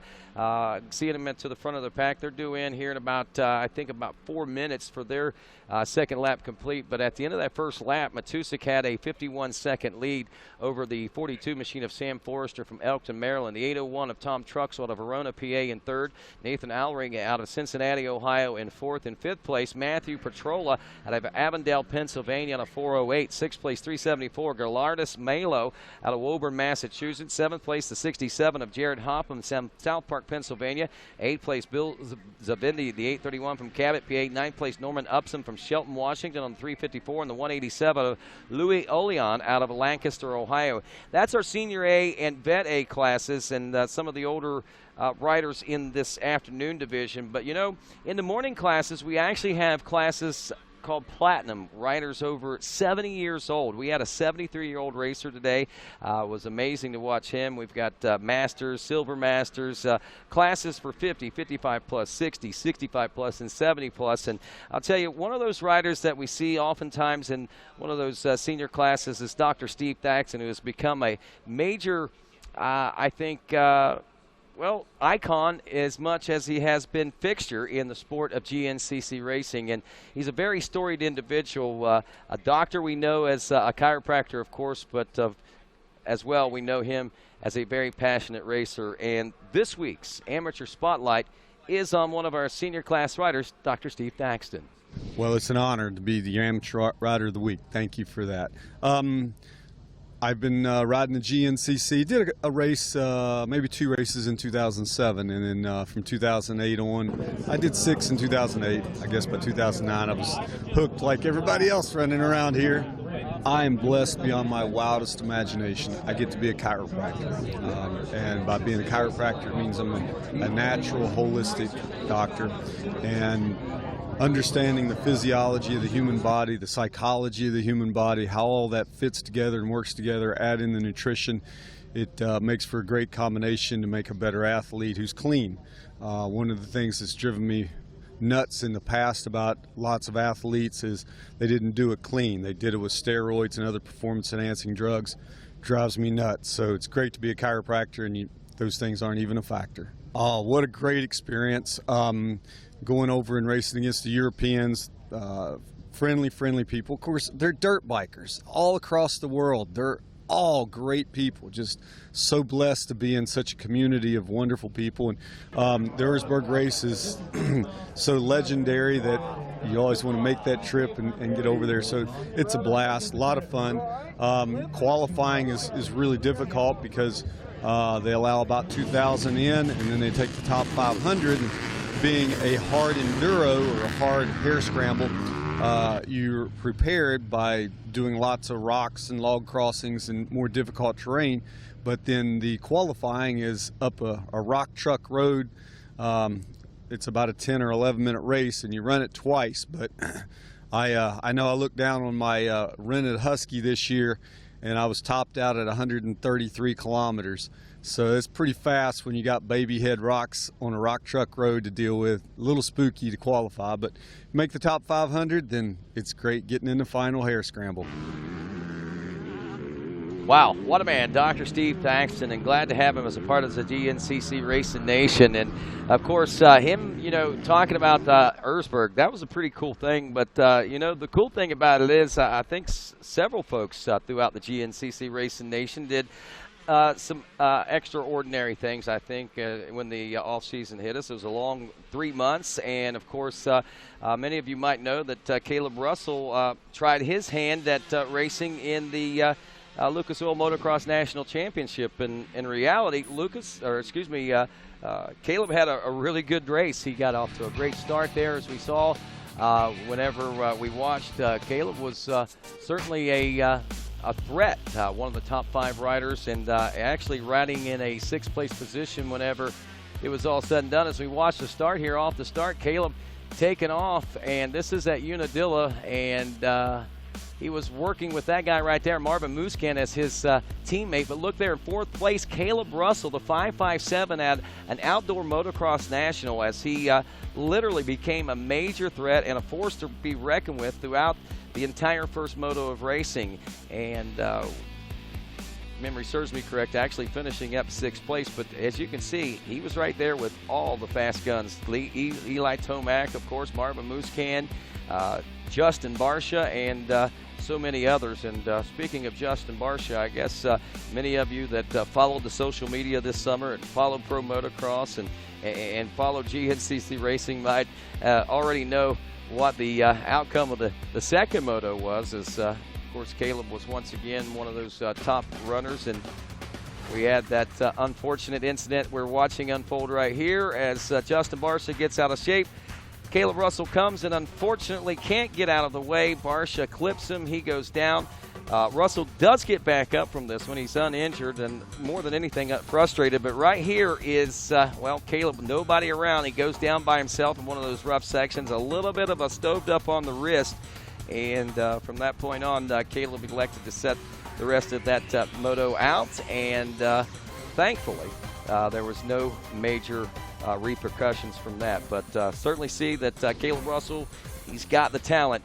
And he certainly can cross many bridges, it looks like, whenever it comes to dirt bike racing. Back here at High Point Raceway and, of course, Matthews Farm as we roll through the Mason-Dixon GNCC. We are now an hour and 16 minutes. Leaders out on lap number 3 as we watch this one unfold. Again, Stu Baylor, last check, had gotten overtaken by Thad Duvall in the pits. Now, Baylor had checked in the number 1 spot. He did a quick pit stop, and we got a radio update that Baylor is back in the lead. So we got a radio update that Baylor is back in the lead and Duvall right on his rear wheels. So what time was lost by Stu Baylor doesn't seem to affect him much, and it seems like the momentum that he had going through those first 2 laps is not slowing down here in lap 3 as we approach the halfway point of this race. And again, the last check, we had Baylor, Duvall, Trevor Bollinger in 3rd. Caleb Russell was 4th. Pascal Rachnecker was in the number 5 spot with Josh Strang in 6th. Ben Kelly was on adjusted time in 7th overall with Lane Michael 7th in class and 8th overall. And the 9th overall, 2nd in the 250 XC2 class is Josh Toth. I believe that Josh has now taken over the lead in that class. We saw actually kind of a bit of a lead there over Ben Kelly, the 530, so we expect to see that in the next time we see him. And rounding out the top 10 overall at the moment, should be the 314 of Grant Baylor, whom we expect to see, I think, some big things out of in this final push. As we were talking with Roy Jansen earlier today, he talked about this being silly season. Some riders just looking to make their mark here in these final 3 races, maybe trying to impress one team manager or one individual out there for a little added extra support or a sponsorship deal for the upcoming season. So this race and the next 2 races following are certainly going to be exciting from a couple of different aspects, from a championship point of view, obviously, and then from that silly season point of view as well. Well, as we continue to wait on our leaders to check in, they're about 11 minutes out. We'll probably be seeing our leaders on the track, Moto track, here pretty soon. And with that, I do want to check in with a couple of other classes on the track with us right now. We'll start with the FMF XC3, which we haven't really talked a whole lot about today. Jesse Ansley out of Mayaca City, Florida, after 2 laps of racing complete, had only a 5-second lead over Cody Barnes. Barnes got the whole shot in that class, the 99 machine, whom really only spent a little bit of time as an amateur here in the GNCC youth ranks. I think a year in the mini junior class. He was in the 250A class last year and has moved up to the XC3 125 Pro-Am class this year, and got a ride there with the good friends at Beta in the actually by about round 6, but they honed that relationship, and he has turned things around. Got a great start. T and Ansley doing a great job battling up front with Alex Teagarden, who's very lightning fast in that class as well, back in 3rd aboard the number 309. Zach Nolan, the 721 from Masontown, West Virginia. He's a true hometown boy here, just over the state line there. Ryan Lojak, 301 and 5th out of Tarentum, Pennsylvania. Jedediah Haynes, the 918 from Fairfield, Pennsylvania, rounds out the 6th in the FMF XC3 125 Pro-Am class. This is a class I expect to see a whole lot of growing.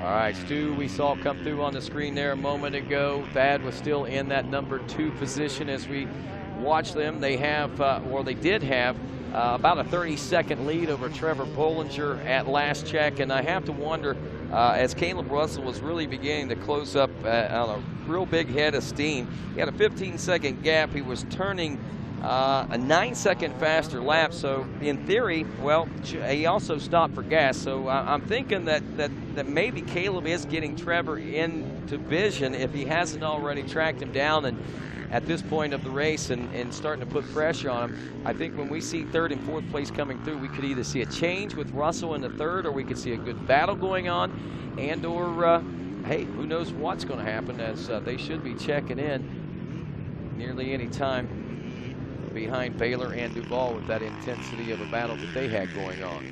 There is the 739 of Trevor Bollinger. He is by himself right now, but that gap appears to be a little larger than the 30 seconds that we were talking about earlier. So we'll continue to watch this RacerTV screen to see how far back that number 1 of Caleb Russell may be at this particular point. Last check we knew it was about 15 seconds, and it doesn't appear that it's changed much as we see Russell now checking in on screen. So it still seems to be in that 15 to 20 second deficit that we're looking at there for Caleb Russell. And I'll tell you, not taking anything away from any of the rest of the riders today, but it sure looks, and nothing against Caleb Russell either, but it sure looks like he's got his hands full.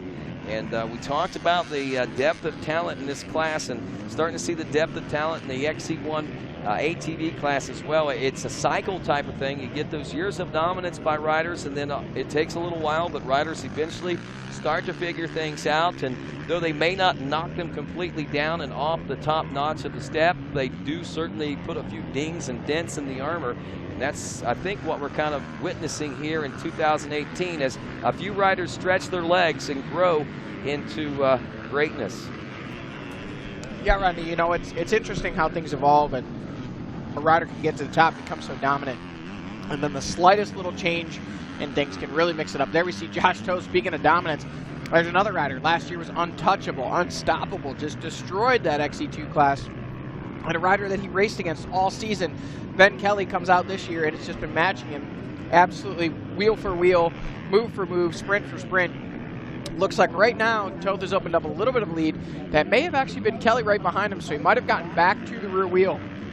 It's kind of like a yo-yo sometimes for these guys. They'll get a lead stretched out and then it'll close back up. But, you know, we see these guys, Johnny, and we talk about how smooth they look and how on rails they're riding. But, you know, oftentimes we don't get to see those little bobbles that they make, those little crashes, those little spills, and we get to hear about them in interviews post-race and things like that. But, yeah, I mean, it doesn't take much. A lap right across way in the track, 15, 30 seconds can be made up or lost real quick. You know, it always baffles me, Rodney. You know, you're out there, you're watching these guys battle, and I think we did miss Kelly because he was a good bit ahead of Andrew DeLong, who we see on screen there, the 410 gas. Putting in a solid ride, though, today for DeLong. He's up there in, if not near, possibly in the top 10 in that XC1 Pro class. But, you know, you got to look at it in terms of, we can only see, even though we have cameras all around these facilities, you know, we see him 4, sometimes 5 times a lap. We'd only see just such a small snippet of this 12-mile race course. And whenever you listen to these podium interviews, these guys are always just talking about, well, I crashed here, I was on the ground there. And speaking of crashes, Lane Michael now back behind Andrew DeLong. He's dropped back about 4 spots and probably well over a minute. So that is a rider that we've seen now really losing some time. There is the number 8, Craig DeLong, that is our third place rider in that XC2 Pro Lights class. But he has now dropped. What do we got for time there? How far was he behind the lead duo when they checked in at the completion of 1? Let's see here. Where are we at here? Somewhere around 14 seconds maybe, I think. I think, well, it might have been, but it's stretched out now to well over a minute. Okay, maybe I'm looking at this old. My eyes, I'm going to be honest with you, my eyes aren't the best today, Johnny, so I apologize if I make any missed calls on the TV screen and things like that, because it gets tough to see. Is that the 212 of Rough and Rowdy? That is 212 of Rough and Rowdy, Ricky Russell, and man, hate to say it, but a pure struggle fest for Ricky today. I mean, a rider that when we last saw him was battling for podium positions over summer break. You know, he went home, recharged his batteries, worked hard, and it could be something as simple as something being off with him or the machine today. Maybe tangled up with a lapper, you don't know, but he is just continuing to fall further and further behind that lead group, now all the way back to physically 4th in the XC2 class. But unfortunately, he's riding XC1, and there is a 4th place rider in that XC2 class, the 282 of Mike Witkowski. So a solid ride for him, nearing a podium position and charging hard here, almost an hour and a half into this Mason-Dixon GNCC. So nearing the halfway point, and as they come through the finish line, they'll be right at 1 hour and 30 minutes, which will give us, by my calculations and yours too, just a little more than probably about an hour and 35 or 36 more minutes of racing left to go, I think. Once they come through at the halfway mark of this race, a 6-lap race is what we have been told this should be, unless obviously something happens and these lap times slow down. But I don't think there's any chance in that right now, because honestly these guys seem to be getting faster as this day progresses. And again, I imagine if you look back at the last time we were here at Matthews Farm and the style of racing that these XC1 guys did, it's so much different. Here we see the battle for the lead. Stu Baylor back in the lead. Thad Duvall hot on his heels in second there. But we got to keep in mind, Stu Baylor has already pitted. Thad Duvall must pit this lap. It is a must happen, has to happen. So Stu Baylor's going to get himself just a little bit of a gap here in just about another mile when they make their way to the VP Fuels Pro Row. But right now, it's hot and heavy, fast and furious out on this High Point Moto track. Well, I tell you, watching this one unfold, Stu Baylor got off to an early lead, and we've seen him take wins whenever he's been able to get out and make things stretch out. The one thing that we really can't say is when these guys track him down, he's never really been able to hold the pace and stay there and stay out front. So I think pretty amazing stuff. What we're seeing happen right now with that is the fact that Stu got passed by Thad. He passed him back, and he's still been riding with him hot on his rear wheel for, pretty much this entire lap now. And Stu hasn't wavered any, it doesn't appear. No, not at all. He seems he's matched him move for move, and he's right there and seems pretty comfortable at that pace. And I'll tell you what, as these two battle, unless we missed Caleb Russell and Trevor Bollinger, which I don't believe we have, boy, they have really opened it up now over those two. Yeah, there's a pretty big gap. I know we were looking at 31 seconds, and I know had to be at least 40 to 45 seconds when we saw him check in a few miles ago there in that one open field section, Johnny. So we may be looking at maybe 45 seconds between second and third. Here's Bollinger in third, and I'll tell you what, Rodney, that's not 45 seconds. That's about okay, I was trying to be nice. That's about a minute and a half. These guys have either dropped the hammer or something happened back there in that third and fourth place spot, because there is a huge gap now. I'm going to go with the hammers dropped, and I think the one thing that will be the true indication of this is when we see the lap time. We mark a 31:36 for Stu last time he went around, a 31:27, which was about 9 seconds or so faster for Thad Duvall. So this is going to be interesting. There's Caleb Russell checking in now. He's still running in a fourth-place position. That's maybe a little bit more than 15 seconds as well between the third and fourth-place positions.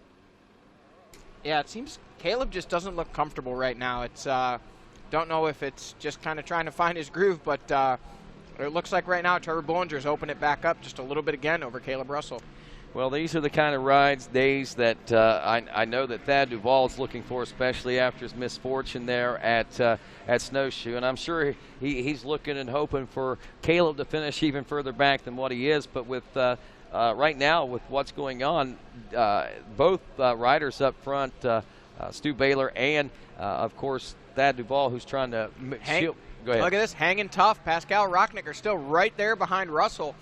Nothing in it, really. Those two are just about wheel to wheel. So we're seeing that Rocknicker, at least for an hour and a half of this one, seems to have the pace to run with the top guys in that XC1 class.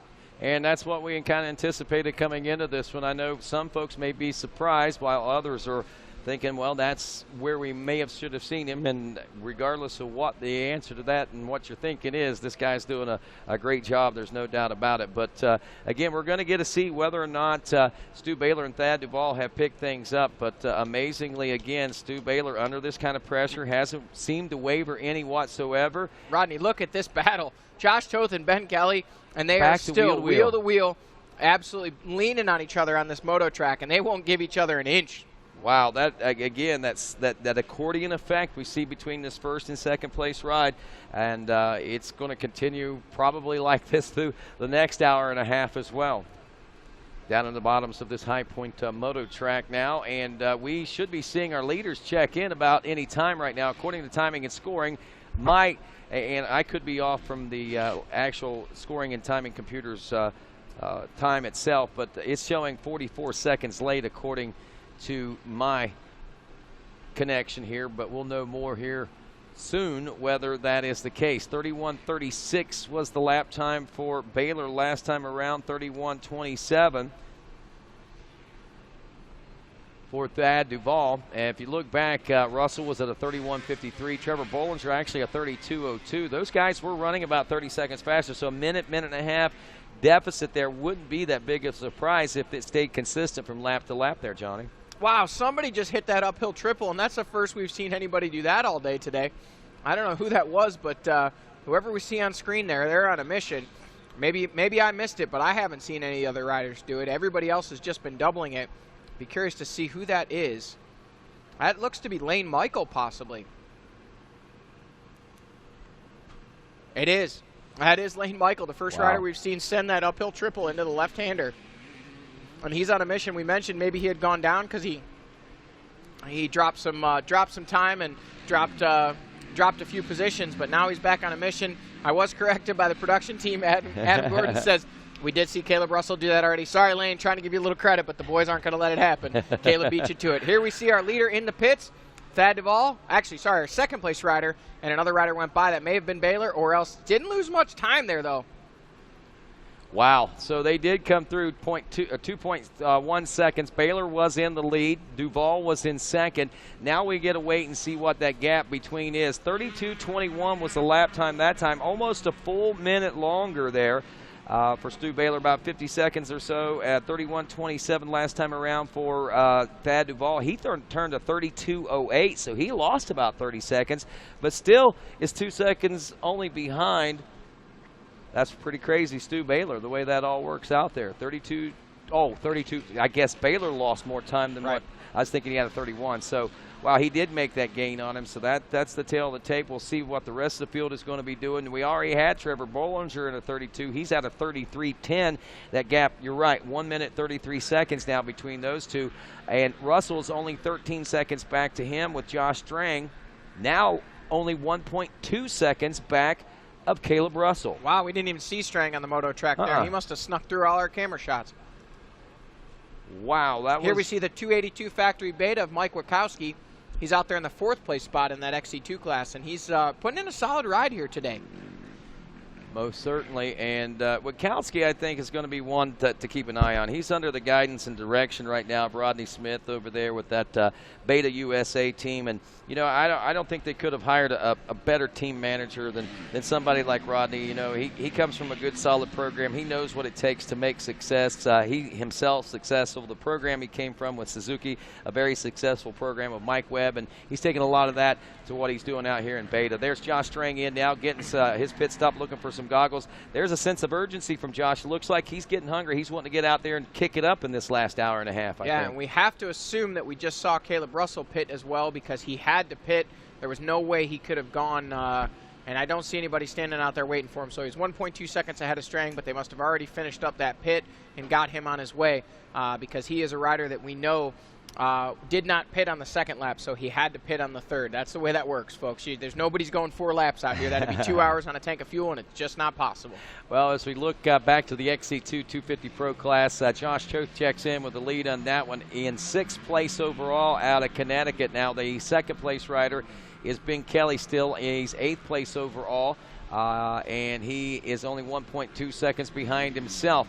Pascal Rachnecker is now in the number 7 spot as Josh Strang has overtaken the top 5 position, but still, again, very impressive ride by the Austrian as he makes his XC1 Pro Racing debut here in GNCC. Absolutely. And another foreigner we see on screen there, Liam Draper, the 198 Cara 4 rider. He is one of our XC2 guys, and he's been running solidly inside that top 5 in the XC2 class, and I believe still sitting in that 5th place position. Behind, we know the top 3 are Josh Toth leading the way, Ben Kelly 2nd, Craig DeLong 3rd, 4th place last we knew was Mike Wachowski. We just saw him on screen, and that is now it appears Liam Draper may have gotten around Ricky Russell as well. If that's the case, Ricky may have dropped back even further, unless that was not him. It could have been a lapper wearing the same gear. Wow, tough break for Ricky Russell for sure. As you said, such a strong front runner. You have to wonder what issues he must be facing today to put him in the position he's in.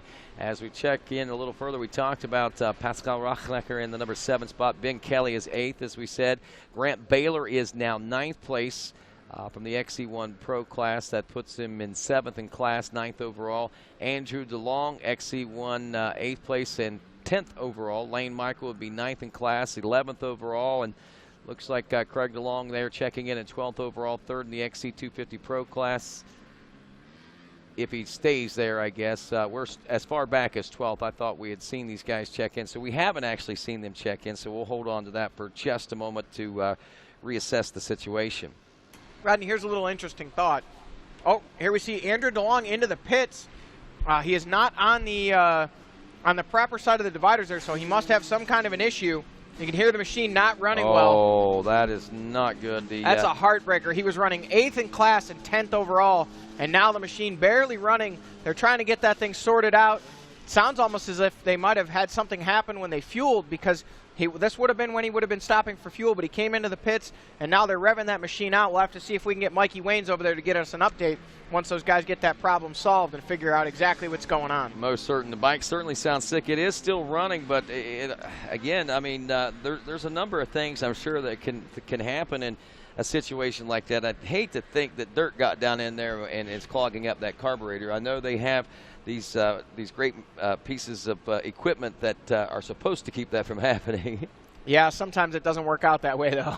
It's the nature of the beast, I guess. Yeah, absolutely. It's unfortunate, and we'll see. It does look like he did get back out on the track, but that machine still did not sound right when he took off. Oh, look at that layout, Rodney. Yeah, beautiful. That right there, the home of High Point Raceway. Back in, I think, 1976, whenever that dream right there began. And I think 1977 they started racing over there. And since that time, it has been an American icon of motocross. And, you know, it's undergone some major changes. And the most recent, I think, in the last couple of seasons, last season, we saw a total reconstruction of the starting line in those first few turns, a lot of other changes. And the track is certainly changing with the times and changing with the industry and making for some great racing also. You know, Rodney, it's kind of funny when they show that overhead shot. A whole flood of, you know, memories and emotions kind of roll over you. And, I mean, I've raced there nearly my whole entire life. I think I raced there the first time in 1989 on a youth quad in the GNCC series, and then raced through the early 90s, raced motocross there. Oh, there we see Josh Toth on screen, and it looks like he's shaking his tail for now. Ben Kelly has not come through unless he's taken over the lead, which we never know with these two. It seems they keep it dynamic, but if this is the gap, this is the biggest gap we've seen Toth have since Kelly was able. Oh no, we've got a rider down on the moto track. I believe that is Zach Nolan from the XC3 class, and he just wore his bike as though it were part of his helmet. Wow, look at him. You can see him trying to fix his helmet. Zach Nolan, pretty mistakable riding style. Easiest way to spot him is he does not wear goggles, ever. Takes them off in the first turn, refused to wear them, doesn't like them, says he can't ride with them. Well, yeah, I know it's a safety concern and issue, but maybe more of an issue if he has them on and if he doesn't. Yeah, he's that was a gnarly crash, man. I'm glad he was able to get up and ride away from that one. Not sure how he's running in that XC3 Pro Lights class, but he might actually be up there pretty good, because I don't think we've seen any of our other XC3 riders come through, unless perhaps he is a lap down. He's 4th place, actually, in the class. He was only 5 seconds behind Alex Teagarden. Got a replay. Yeah, we might have a replay of that crash. Yeah, here's what happened. You can see him carrying some speed down, and he just gets, what are we going to call it, the Jeff Emig huckabuck here. Watch this. He catches that front. Oh, man.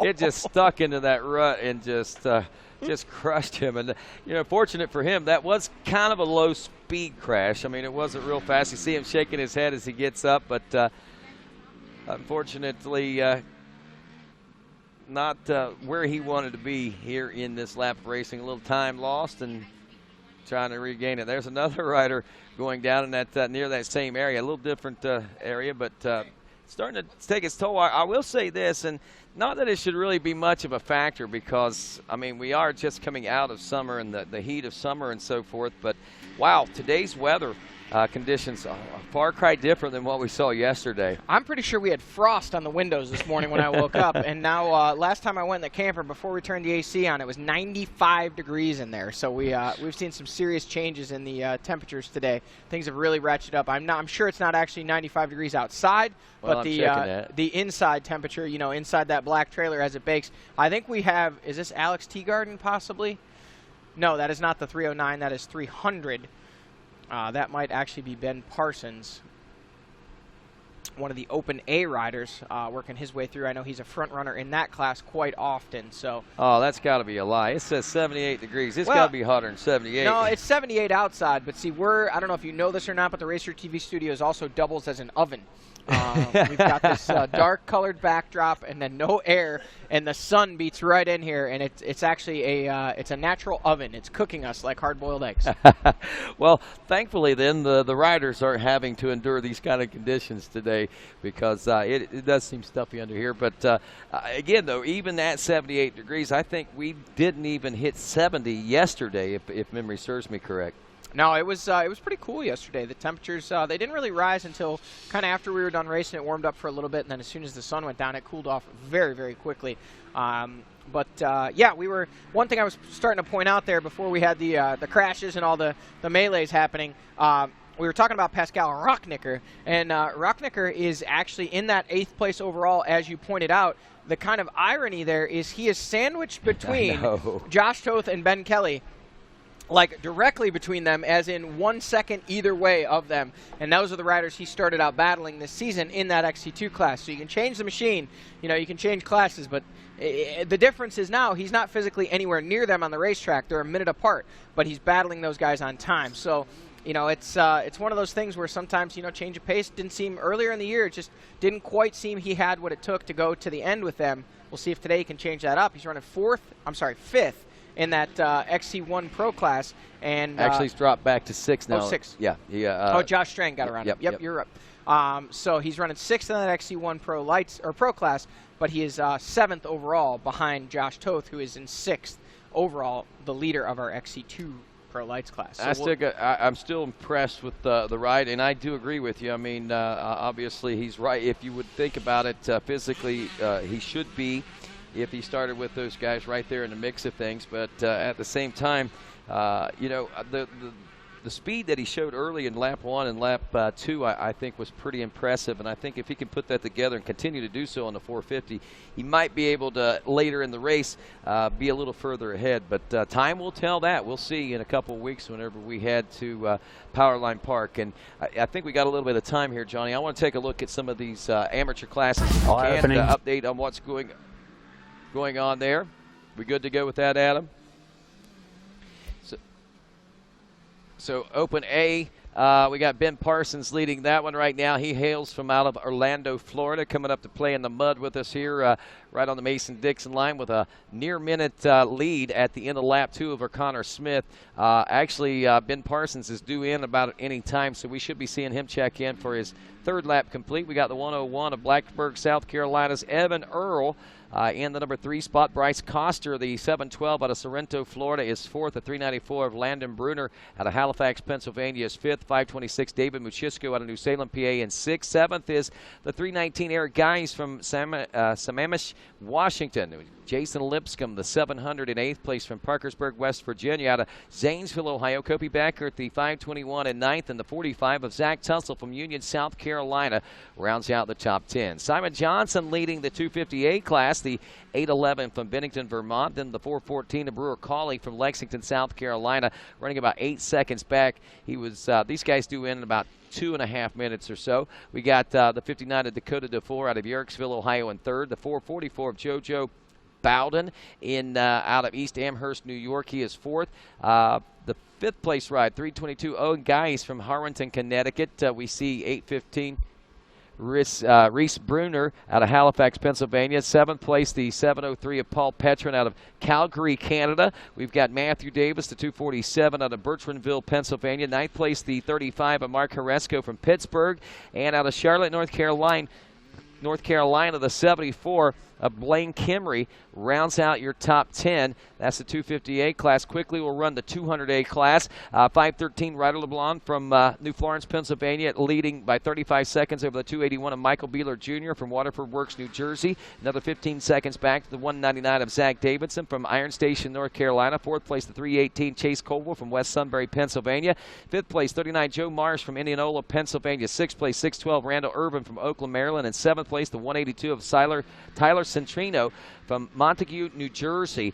And that is your 200A class after 2 laps of racing complete. Leaders due in about 5 minutes. We'll take a look at some more of our classes when we return as well. We'll get up to date with what's taking place in the XC1, XC2, and the XC3 classes when GNCC Live continues after this. RacerTV.com.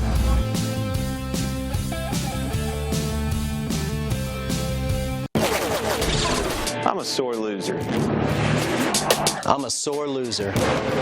Losing is not an option for me. Be the best. The best? The best. You have to have the best equipment under the hood. That's why I only use Cometic products in my engines. Cometic gasket. Cometic gasket. Cometic gasket. Cometic gasket, a superior quality gasket for those of us who demand the highest level of performance. We handle your races, your jumps, and your trails. Isn't it time you give your daily driver the same love? Amsoil Signature Series Synthetic Motor Oil delivers 75% more engine protection against horsepower loss and wear than required by a leading industry standard. Amsoil also offers a full family of ATV, UTV lubricants, giving you above and beyond fortification for your weekday and weekend vehicles. Amsoil, devoted to protection.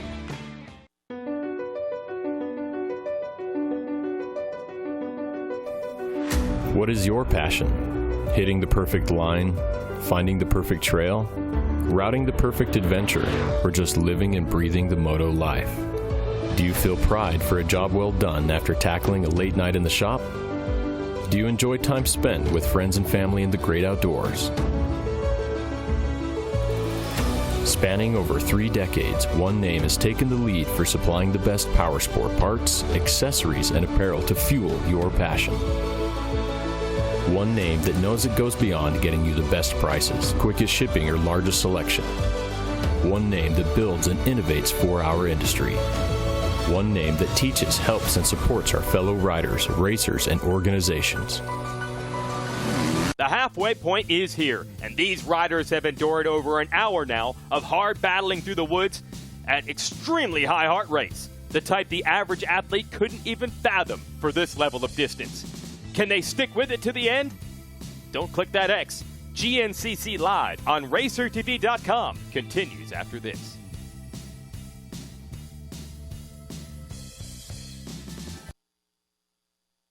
And welcome back to GNCC Live as we come to you from Matthews Farm and the Rocky Mountain ATVMC.com, Mason-Dixon GNCC. Of course, known as the Matthews Farms many years ago. The last time we were here, I believe, was 2003.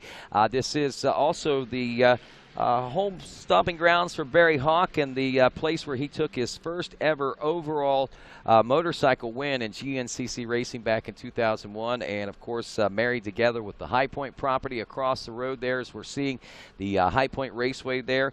I'm Rodney Tomlin, joined again by Mikey Waynes, Johnny Gallagher in booth with us today, and of course we've also been working with a young lady by the name of Alicia McCormick, who is a former WXCA TV champion. Earlier this year, she won a chance to go check out A Ticket to Ride in Moab with our good friends at Rocky Mountain ATVMC over the summer break. She took that ticket and she took her ride. I won, and my husband is fortunate that I chose to take him with me. It was an all-expense trip paid by Rocky Mountain and GNCC Racing. We went out to Moab in Utah, and we rode UTVs in the desert. 3 different ride locations. When I say everywhere, we went everywhere. Like, you rode them to lunch, to breakfast, to dinner, everywhere. Just like a regular vehicle. It was really, really cool. It was 2 full days of riding, and when I say full days, I mean like 10 to 12 hours of riding. It was amazing. And you would not believe where these things can go. Like, straight up vertical rock climbs, and they're climbing. And if you think about a guided tour, sometimes you think it'd be a little conservative, but this was far from conservative. Like Eric Nelson from Rocky Mountain, he's like, yeah, we might flip here. We might not. Just go for it. You know, it was really cool. I will say that my husband did most of driving. He's good with the wheel, and I'm really not. So I just took pictures and took in all the beautiful scenery. It was a trip of a lifetime, and I'm so completely grateful for it. before we even left, we were planning a trip back, and I will get back there. Like, I want to mountain bike out there. It was awesome. Awesome. And congratulations to Alicia in attaining that Ticket to Ride with Rocky Mountain ATVMC in her 2 days she got to spend out there in Moab. Obviously a great time and opportunity. An hour and now 50 minutes into this race. At last check, it was still Stu Baylor leading in the overall, and he had Thad Duvall still hot on his rear wheel. It was the 739 of Trevor Bollinger in third, Caleb Russell in fourth. Josh Strang had moved into the number 5 spot. We had seen that Josh Strang had pulled up on the Caleb Russell, but a pit stop may have separated them on this last lap around. It looked like a rather hasty pit stop for Strang whenever he stopped in a few moments ago, so we'll see whether or not he's able to make that time back up and start to put that pressure back on Caleb. I know folks may be wondering what's going on with Caleb, and there may not be anything going on with Caleb. He got off to a great start today. Kind of fell back. Whatever issues, problems he had may have been resulted there on lap number 1 as he fell back to a 7th place position and has worked his way back up to a 4th place spot now for those viewers just tuning in. Still a little more than an hour left of racing. We're looking at a 6-lap race, and by calculations, that should probably put us at about the 6:03, 6:04, maybe even as far as the 6:05 lap time, depending on how much longer these laps get. Sometimes and oftentimes they get shorter, but I know the last lap around we went from a 31:36 for our leader, Stu Baylor, to a 32:21, and also Thad Duvall had a 31:27 the lap before that and turned a 32:08. So there's our leaders now, I believe, making their way on screen.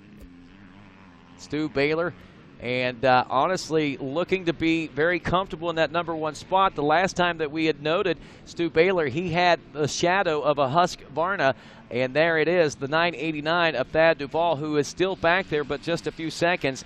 And I'm sure, like a lot of people today, may be scratching their head in amazement and wonder of what has taken place for Stu Baylor. Now, they had an open house here yesterday, and you may have heard Mikey Waynes talking about that earlier. Teely Energy, who is their sponsor, actually is located right here in the Mount Morris area, and they decided with another local sponsor here to have an open house. And what a turnout they had there in their pits yesterday afternoon as a host of folks made their way over. And I know, talking with Stu this morning, he was really grateful for the show of support that the race fans showed their team, and of course that may be a little bit of inspiration. And as we'd mentioned talking to Johnny Gallagher earlier, part of that inspiration could be coming as well from a new training program and a new diet program that may be giving Stu Baylor the edge he's been looking for quite some time. Right now, speaking of looking for quite some time, it's been some time since we've seen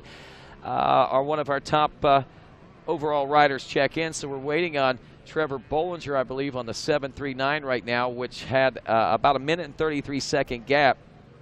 And then we were looking for another 13 seconds back to Caleb Russell. So we're going to keep an eye on this spot. I didn't catch a time, so maybe we'll get a split time on this. But as you can see, that gap, it's been well more than a minute and a half, I think, since Stu Baylor and Thad Duvall made their way through. So that gap is continuing to open. And if you look at lap times, that would be a good indication of that happening. As we said, Baylor in the 32:21. And there is Bollinger checking in now. No, that's Russell. I'm sorry, that is Russell. He's moved into the number 3 spot as Johnny Gallagher makes his way back into the RacerTV studios. And look at this, Johnny. It's a little more than a minute and a half, maybe closer to 2 minutes now. Stu Baylor has got a little bit of a healthy lead, about 8 to 10 seconds over Thad Duvall, but we're looking at almost 2 minutes now back to a new 3rd place ride in Caleb Russell. Yep, Caleb has made his way around Trevor Bollinger, and he's got about 5 to 7 seconds on Bollinger now. So that's the battle over the final podium spot here as we near 2 hours into this. About 6 minutes away from being at that 2-hour mark. Now look at this. It's the Strang train, the freight train. Josh Strang, yes. He's out there, the 114 machine. He's hard on the throttle, and he can see a podium position up ahead of him as well. And he's saying, look, boys, I had the summer off, and now it's time for me to show you what I've been doing. So all these guys right now are trying to flex their muscle, but the one that's doing it the best is Stu Baylor. I was able to head over to the factory FAR Gas Pits get a little bit of an update on what was going on with Andrew Long there. They said he came in and the bike was running a little rough.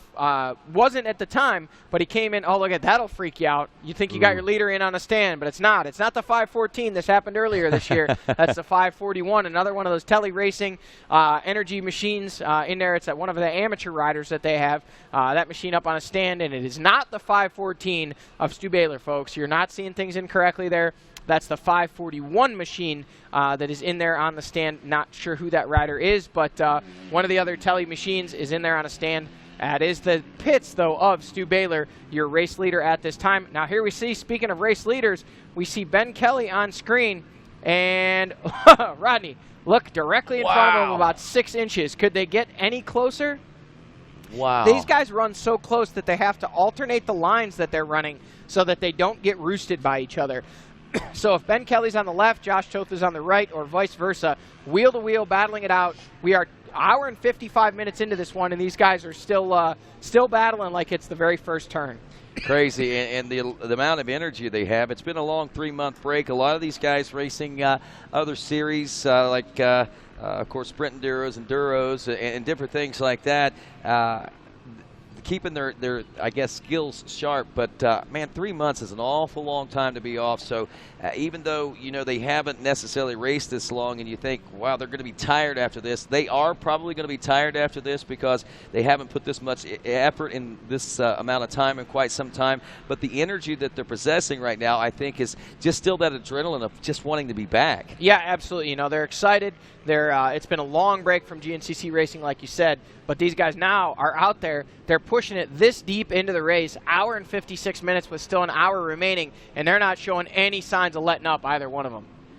Well, about 6 minutes before we'll see our leaders checking in. That means that we should be seeing them on the Moto track here anytime.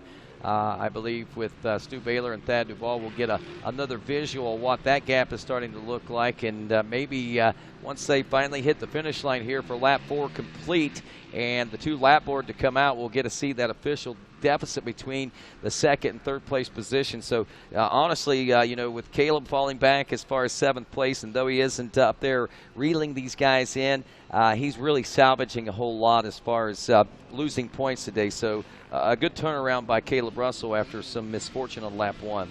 Yeah, absolutely. He fell back there pretty far, and we still don't know exactly what happened. But for him to claw his way back up into a 3rd place position, although that is far from settled, Trevor Bollinger still close behind. And again, Josh Strang really reeling things in there and getting close to a podium position himself. Those guys are still battling that out. So it's a 3-way battle over that 3rd place spot at the moment. And we'll know soon enough exactly how that one's going to pan out. But, a 6th place finish or a 5th place finish is a bit more disastrous than a 3rd, especially if Stu Baylor's able to hang on to the win for this one. That would only be a 4-point swing from your 2nd place position, which is where Thad Duvall runs currently, and 3rd place. And I believe, if I'm not mistaken, here we go, folks. Here's your leader, Stu Baylor, the 514 machine, and he still looks as fresh as if this was lap 1. And I got to tell you, I noticed, Rodney, on the starting line yesterday when he came to our start, I noticed he looked a little trimmer. Yeah. He looked like he'd really been putting in some work, and he's making it pay off. I do not see the 989 Rockstar Racing Husqvarna of Thad Duvall behind him. So Stu Baylor starting to stretch this one out a little bit. Right through the mud, right through the water. Doesn't care. That may be that might be Duvall right behind him there. We'll have to wait and see. That looked to be the riding style. But look at him. He's just shredding here. He is. And the energy level that he still possesses as we approach the 2-hour mark. We've often talked about him. Even whenever he worked with us in RacerTV, he often talked about that wall at the hour and 30-minute mark and how hard it was after that hour and 30-minute mark. And right now at 2 hours, he looks as fresh as a daisy. Yeah, absolutely. And I'll tell you what, the rider that may be showing a little bit of fatigue, Thad Duvall, starting to fall into some holes there. Again, it is possible it was just the way the bike reacted on that particular kicker, but it almost looked like he kind of collapsed on the bike when he hit that hole. I have seen a few other riders do that as well, though, so that might just be a pretty gnarly hole there. Thad is in phenomenal condition. He does a lot of riding during the week, does a lot of training, constantly on a bicycle, and he's a rider you don't anticipate seeing fade throughout the course of the race. So likely that was just a kind of a bad little spot there for him. I pulled the XC2 whole shot, but my bike's like blowing up and not running right. I don't know if you guys have the cardboard check we get. What's your name?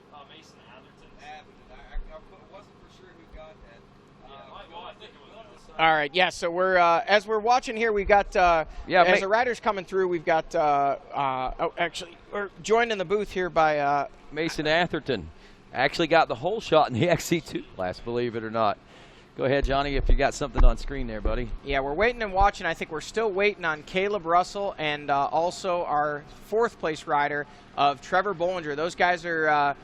Oh, here we got one. Who do we got? There it is, the #1 FMF KTM of Caleb Russell. He's up into that 3rd place spot, and he's managed to stretch things out at least a little bit right now over Bollinger, but not exactly certain what that gap is. We hear our leaders are actually working their way through the VP Fuels Pro Row right now, and there we see Russell also up over that triple that we had seen earlier in the race. Lane Michael was doing as well, so these guys are really stretching their legs here out on this High Point Moto track, but we'll wait and see what the gap is back to Trevor Bollinger, but right now it is, oh, he's taking a look behind him, but I believe that was a lapped rider. I don't think that's Bollinger directly behind him. He took a look over his shoulder to see where Bollinger's at, because at this point it is going to be a tall order for him to try and run down the lead duo. Well, Mason Atherton joining us in studio now. You took the whole shot. What are you doing sitting here? It's only the 2-hour mark. You should still be out there right now. Yeah, for sure, man. The bike wasn't running right.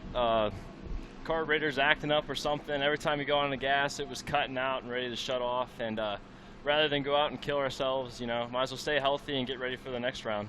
That's a good concept for you, man. You seem to have a pretty good year. You made some major strides, I think, this year so far. Yeah, definitely, man. Just trying to learn every race. This is the first time I ever pulled an XC2 whole shot, so that was kind of nerve-wracking with Josh Tooth on my rear end. And, eventually he got around me, then I swamped my bike in a mud hole, then I just, took all the energy right out of me. So. Well, Mason, I tell you, it's good to see you out here today. Hate to see you in this element right now, but congratulations on your whole shot. Good luck the rest of the season, and can't wait to see what 2019 has for you, bro. All right, thanks, man. And speaking of XC2, look at this. We've got the battle on screen. Josh Toth leading the way. Ben Kelly hot on his heels, and these guys are wheel to wheel, just absolutely stretching it out, pushing it right now, and this is pushing them further up into the overalls. We've got another rider behind him there that has to be one of our XC2 riders. I believe that is Pascal Rocknicker, who's now they have actually physically caught and passed. So he was a minute ahead of them a lap ago, and he has run them down. They have run him down and passed him. So Rocknicker now trying to latch on, and he might take a toe back up to the front as these guys continue to close the gap on the leaders in front of him. This might be the breath of fresh air he was needing to get that, because I think he's been kind of riding by himself for quite some time. I mean, he has about a 12-second gap now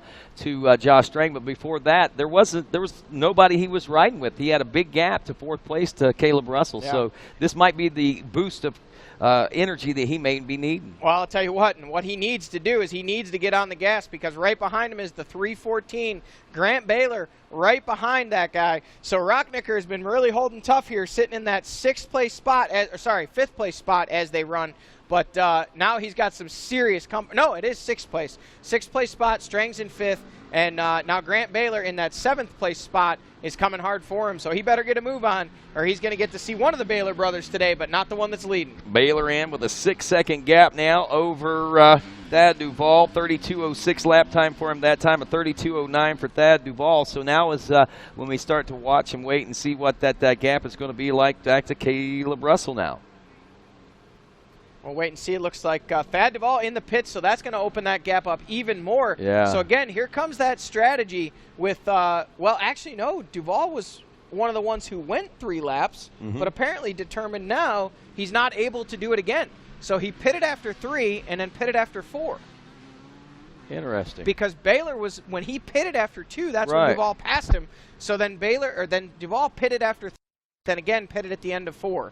Wow, that's interesting. Again, Mikey, if you're out and about, you might want to go find out the scoop on that and see what their train of thought is in pitting strategies here today. I know they were likely thinking 2 pit stops. Obviously, you'd think if they went an hour and a half on, he should have been able to make. But again, there's going to be that little bit extra time. Yeah, that little extra, that few minutes. Yep, figuring their fuel mileage. 3 minutes means a whole lot whenever it comes to fuel. Yeah, absolutely. Well, it looks like that has been the decision right now. They went ahead and got that out of the way, which makes sense, because rather than pitting him, if he is able to reel Stu in, you wouldn't want to pit him after the white flag. And that would be a mile into the final lap. which would only leave him with 11 miles to get to catch up, get the pass made, and get the win if he's in that position. Did Stu pit that time, though? I didn't notice whether or not Stu pitted. I looked away for just a moment. Stu would have had to have pitted. That's what I was thinking, because he pitted after 2 laps the first time. We come back on that, Adam. Did Stu Baylor pit?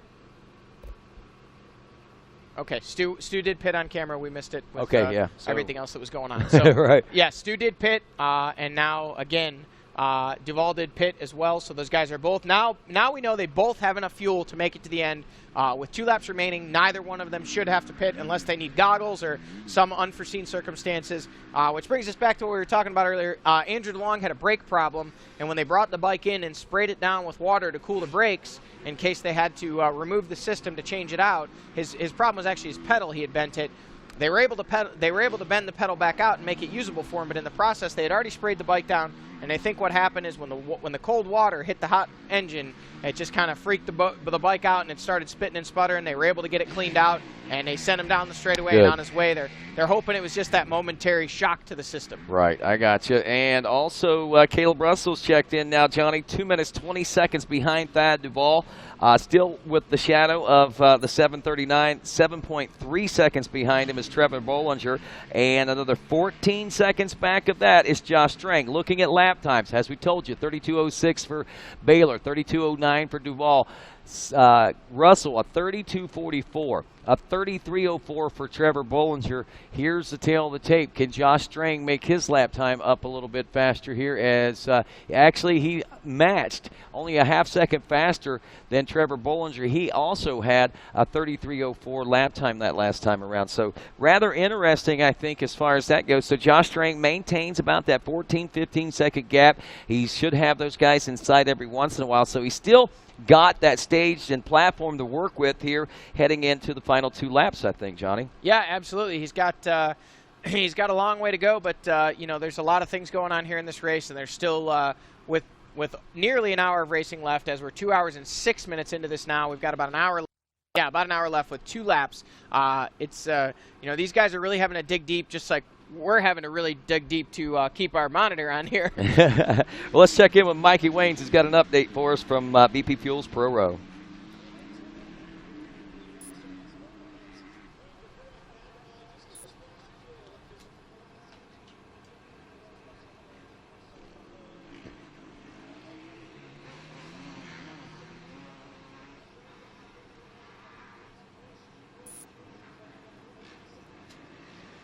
So it's about what's going on right now. It did look like Josh Toth, his pit looked like it took a little longer than expected. I'm going to head over there, see if we can find out what's going on in the XC2. Wow, I'll tell you, with an hour left to go in this race, a lot of excitement going on down in the pits right now, Johnny, and a fever pitch, if you will. And this is exciting. This is a great way to pick back up at racing after 3 months of being off from it, to see this kind of a level of intensity. Still 2 hours into this and an hour to go, and still a lot of unanswered questions and a lot of things to happen. There is the 989 of Thad Duvall. We missed Stu Baylor coming through there, so we don't know exactly what the gap was. Whoa! Thad Duvall has taken over the lead, folks. We got a new leader. Was that a side panel missing off the side of Stu's bike? It very possibly might have been. Your eyes are better than mine at the moment. All I knew is I could tell by the riding style that was Stu Baylor. We thought we missed him, but no, folks. Wow. We got a new leader. Thad Duvall has made up that gap. He has overcome that pit stop, and he has made the pass on Stu Baylor. And, folks, he is thinking championship points at this point, and he wants the maximum number in 30. That's what you get for winning. He knows Caleb Russell's back in that third-place spot. The breakdown of the points as they run. 30 points for the first-place position, which is where Thad Duvall is running, 25 points for second, and 21 points for third. So that would be a 9-point swing in the championship at this point, which Thad Duvall desperately needs to keep himself alive in this championship hope. Well, I don't think that Stu's side panel may have been damaged like I may have initially thought, but at the same time, I tell you, he obviously came through with a little different attitude in his riding style. Like you said, you recognize that riding style, but it didn't look as smooth as it did. You know, he didn't look as in control as he had looked so far throughout this entire little over 2 hours of racing now. So at this point, it looks like he is riding a little frantically. And we got another update coming in from Mikey Waynes down in the pits.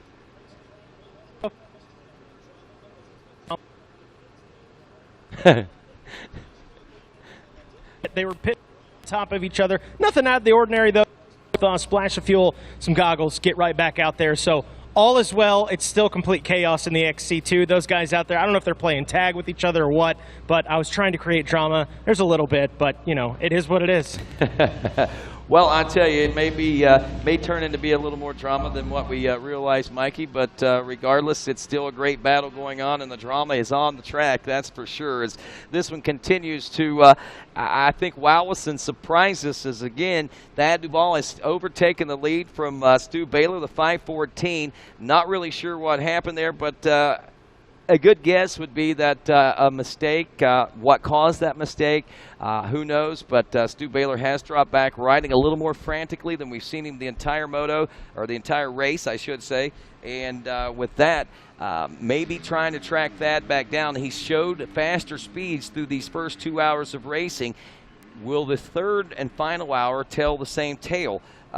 This is, I guess, a good test of his training program, because you have to think his heart rate level has been up way high for a long time. And there we have Caleb Russell, the #1 FMF KTM. And look at this. We've got a new rider behind him. That's not the 739 of Trevor Bollinger. It's the 114 of Josh Strang. Strang now into that 4th place position and within sight of Caleb Russell. Well, I tell you what, he is well within sight of Caleb Russell, and we talked about that 15-second gap, giving him that inspiration when he can see them, and you could see the intensity when he pitted last time, that he was wanting to get back out into that battle and back into that race. And wow, the like we said, the positive energy, just keeping him moving forward right now, and if he can get around Caleb Russell right now, that's going to be two big things. That's going to be a big thing for Josh. It's going to be great for his confidence. It's going to be great on a lot of different levels, because this is the kind of ride that he's needing. Whether he gets the win or not, this will be as good as a win to be able to put forth the effort that he has put. And again, for Thad Duvall, now that he's out front, if he can take that win, got that extra 5-point bonus for that win, and then, of course, the farther back that Caleb finishes, that only tightens things up and makes it more exciting for the final 2 rounds. Well, I'll tell you what, we can throw things a little bit more in the mix here. We did not see Trevor Bollinger come by on that shot, but that does not mean that he was not necessarily ahead of Caleb Russell. And if he was, that would be even more points that Caleb Russell would be losing. Right now, we believe still sitting in the 3rd place spot. That'd be 21 points to Thad Duvall's 30. That'd be a 9-point chunk Thad Duvall could take out of the 54-point lead that Caleb Russell has currently. Here is Rocknicker. He is behind. We did see Toth come through, and I believe Kelly was leading just ahead of Toth. As the shot panned in there, we did see Toth. We did not see Kelly, but believe he did come through. Now there is Grant Baylor, the rider that we saw that was trying to reel in Rocknicker over that 6th place spot in XC1 and 8th place overall spot. Now as we look here at the points, we're talking points here. 256 is what Caleb Russell currently has to Thad Duvall's 202. So a 54-point lead as they started the race today. As they run, that 54-point lead becomes 45. Now here's why that's important. If Caleb Russell would have won today, and if Thad Duvall had not finished second, or if any way, shape, or form, he could have put more than 8 points on Thad Duvall, he would have clinched the championship today. Wow. Because there's only 2 rounds remaining, which is 60 points. He had a 54-point lead coming into today. Today, what Thad Duvall has done so far is not only keep himself alive by not losing any more points, but he is taking potentially, a 9-point chunk back out of that gap. If he can do that, folks, he needs to keep himself within 30 after the next round to be able to keep it alive for Caleb not to clinch it at the next round. Now, that's a big chunk of points. Assuming he keeps it at that 9 today, he would still need another 15 points that he would have to make up at the next one. But it is definitely possible, and all he can do is all he can do. If he goes out and wins, he needs some help from these other guys to knock Caleb Russell back. And right now, they're doing their part, with Stu Baylor knocking him back to second, and Josh Strang and potentially Trevor Bollinger as well knocking on the door to try and knock him back another couple positions. You know, Rodney, one class we haven't checked in here on a bit, and we're going to try and get an update on, is that FMF XC3 class. Let's go ahead and take a look at that, because that one's been kind of exciting as well. Ansley still out front of this one. This is after 3 laps. They're due in another couple minutes before their 4th lap complete. T-Garden has 2nd place, 32 seconds back. Zach Nolan in 3rd place position, almost a minute back. Cody Barnes has dropped to 4th, so we have seen that change. Barnes was in the number 2 spot.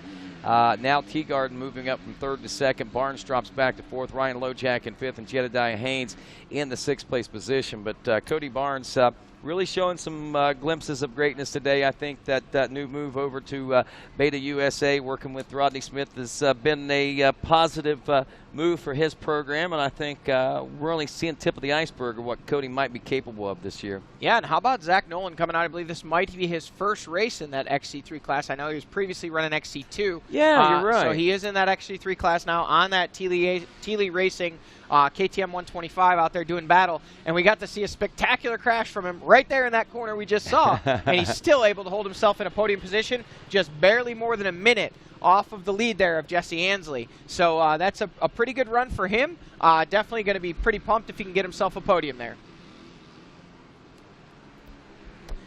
Well, I'll tell you what, folks, watching these XC3 riders, you know, seeing the change of the last couple of years and, you know, GNCC's growth. And speaking of growth, you know, something that we've seen is a lot of mountain biking and pedaling and stuff that a lot of the riders have been doing in recent years. And here recently, Johnny, the addition of the electric pedal assist mountain bikes have really caught on with a lot of you guys in your training purposes, and also riding the courses before, pre-riding the trails before the race days and things. And the great thing about that is it's become so popular that GNCC is actually beginning a new national championship next year. The Electric Mountain Bike National Championship will be part of GNCC in 2019. We've had a couple of prelude races to that, and we did it again this past Friday. And Josh Hansen, who was the Husqvarna, one of the Husqvarna team mechanics, got off to the early lead out there. They had an hour-long race in some very muddy conditions. It was a lot muddier and sloppier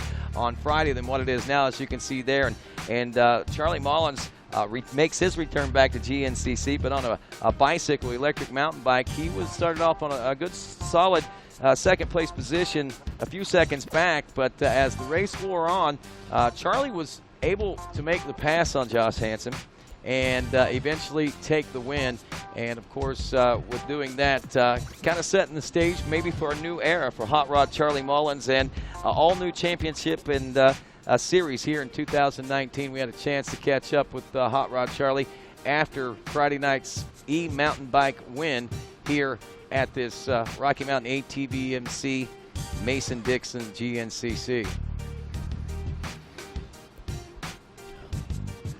So we see here Talon Hawk was another rider that we had. Actually, Talon Hawk, got to commend him. He is the son of Barry Hawk. First time I've ever seen him race. I think actually I might have seen him race motocross or something at High Point a few years ago. But actually watching him race this, he was 3rd place after the first lap. Had a flat Look tire. At there, that's actually Charlie Mullins there having to stop and clean the mud out. And I think that's what limited the entry numbers this weekend, was just how the and it slowed those guys down quite a bit. But Charlie was able to take that checker flag and take the win here at the Mason-Dixon GNCC. And welcome back to the winner's circle of a GNCC, man. Yeah, thanks. It was gnarly out there on a bicycle. The guys are in for a pretty interesting weekend. It's tractual slick, but it was fun. I mean, it was challenging on a bicycle, but still had a good time, and yeah, glad to be back GNCC racing. I'll tell you, man, this electric mountain bike championship that we are in the process of building right now is a pretty exciting thing. What do you think about it out there? You've had a chance to run a couple of these so far. I think it's great. It's you know, one of those that just needs to catch on, but it's definitely not your traditional, you know, cross-country mountain bike racing. I mean, it's true GNCC type gnarly, you know, mud roots, but you know, I think it just kind of feels natural to me, so you know, I love it. But I do think it's going to, you know, continue to grow and get more popular, and you know, it's awesome to see GNCC, you know, supporting the e-bikes. Hot Rod Charlie, good to see him back. Like I said, a new era for Hot Rod here in GNCC racing. I'm not saying that he's going to be the first national champion, but he's proving so far to be one of the faster guys that is going to be trying it next year, I think. Yeah, absolutely. And Charlie's pretty well superhuman on a bicycle. He actually won a national championship on a conventional pedal bicycle last year in the cross-country series at Snowshoe, of all places. They held the national championships. Charlie won his age group. and by quite a bit as well. He's a phenomenal bicycle rider, obviously a phenomenal GNCC racer. So you combine those two things together, and that series is pretty well made for Charlie Mullins. I don't see anybody competing with him for a national championship right off the bat the first year, next year, if they do decide to make it a full series. But if you're at home and you're watching and you're intrigued by these pedal assist bicycles, go out, get yourself one, do some riding, and come try it out at the next GNCC. I don't know if they're running at St. Clairsville or not. I know there was discussion of, because there was originally supposed to be a 3 or 4 round series, and then we've had cancellations, and they didn't run them at Snowshoe, so we'll see if there are any more this year, or if that is going to be the last one. I'm not certain. I think they were supposed to run at St. Clairsville, but I know that is a UTV round as well, so we'll have to see how that pans out. It shouldn't that matter because it's a Friday. So, right, yeah. And that's the thing. All the national championship races next year will be held on Friday, so it's kind of like the prelude to the weekend. I think folks ought to be pretty excited about that. I think it's something new. It's never been done. It's something that we basically are inventing. I mean, there's cross-country bicycle racing, but there's not GNCC-style electric mountain bike racing. No, absolutely not. And that's the big thing is, these machines are different from a conventional pedal bike, a conventional mountain bike. So the courses are kind of evolving. They're taking input from the riders and from the people around the sport that do mountain biking. And these bicycles are just not equipped for the loose mud that you get in GNCC conditions. And unfortunately, the 2 events that they've run so far have both been incredibly muddy. So that has definitely hurt the turnout. But I think that when we get some dry, some better conditions, Mother Nature cooperates a little bit, and the GNCC track crew continues to dial in and do what they do, which is build world-class racetracks. I think we're going to see this series grow, the participants grow, and it's going to continue to thrive. Well, about 13 minutes for our pros are due in for their 5th lap complete, and of course we are looking right now at some of our other class racing, 4-stroke A lights in particular after 3 due in 2 for their 4th lap. We got Brody Johnson out of Landrum, South Carolina, a 6.5-minute lead over the 258 of Bolton Buroth out of Blacktown, North Carolina. Dustin Vincent, the 378 out of Franklin, Pennsylvania, another 227. Some big gaps going on there. 56, Johnny Monera out of Millville, New Jersey in 4th. Brendan Fleming, the 326 out of Grafton, West Virginia in 5th. Eli Childers, 139 out of Hickory, North Carolina, 6th. Preston Campbell, 304 from Marietta, California in 7th. 255, Russell Smith from West Mifflin, Pennsylvania in 8th. Justin Murphy, the 76 from Morgantown, West Virginia is 9th. And Jacob Chrisman, the 413 from Clintonville, Pennsylvania, rounds out the top 10. And we go to take a look next at the junior AB class. Tyler Brunton, the 64 from Troutman, North Carolina, leading the 62 of Andrew Boggs from Masontown, West Virginia by about 20 seconds. Joseph McCarty, the 426 from Mount Clair, West Virginia, is 3rd.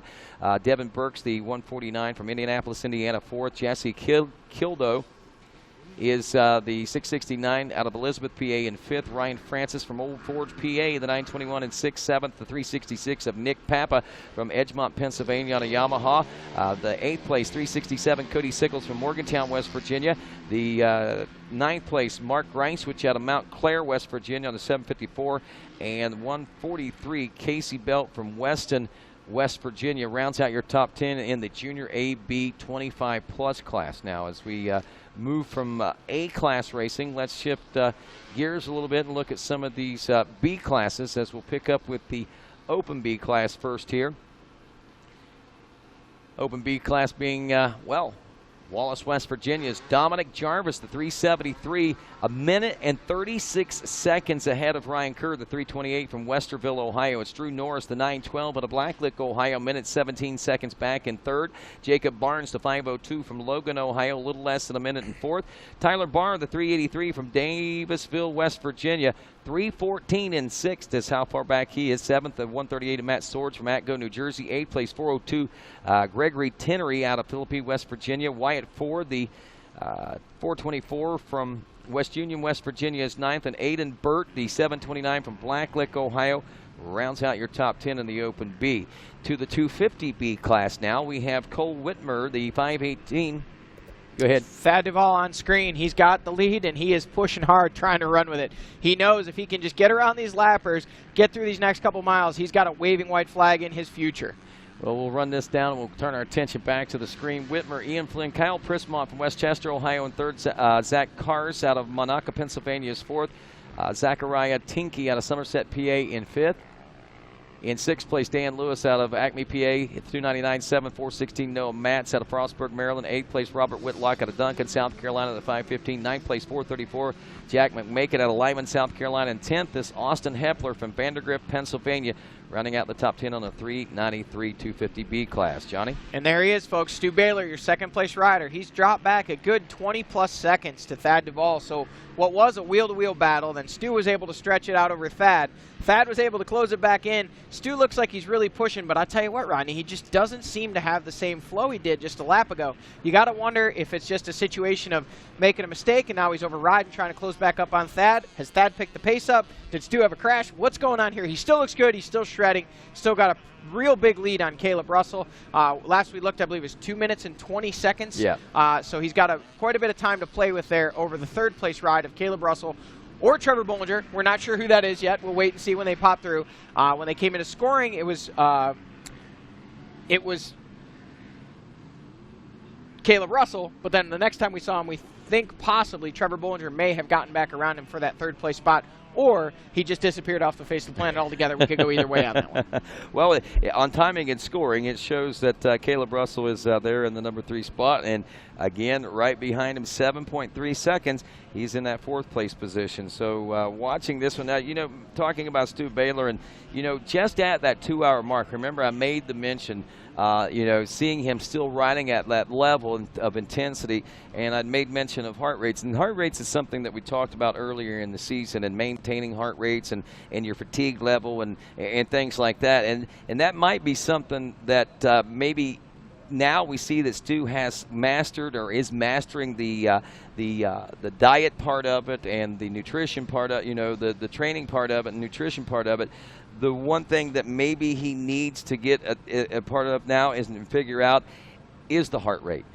Maybe that is a bigger science than maybe what we've ever realized until this year. Yeah, it's definitely tough, to maintain at that level, to push yourself, and keep those heart rates up. Stu Baylor, earlier in the year, we saw it seem like he had good sprint speed at the beginning, or he would struggle in the beginning and then catch fire later in the race, where this race we got to see him go a little over 2 hours at that pace. And again, he's not out of this one by any stretch, folks. Let's not write him off just yet. He's only maybe 20 seconds down on Thad Duvall with a lot of racing left. When they come through, they'll see the waving white flag, and at that point, Stu Baylor's got to do one of two things. He's either got to settle into a pace and say, all right, second's good for today, or he's got to dig deep and see if he can start to close up that gap on Thad Duvall. And I'm sure that's what he's going to be pushing to do. Like we said, he has a little bit of a comfort zone back to 3rd place position.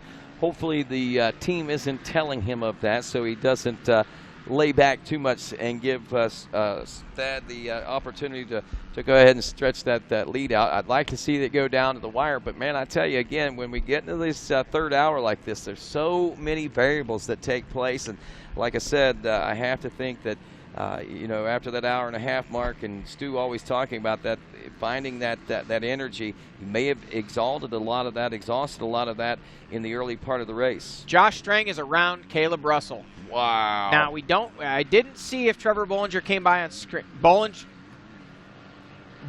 in 3rd, Josh Strang in 4th, Caleb Russell back to 5th. Wow, what is going on there? I'll tell you what's going on. Some prayers are being answered for Thad Duvall, I think, is what is exactly going on right now.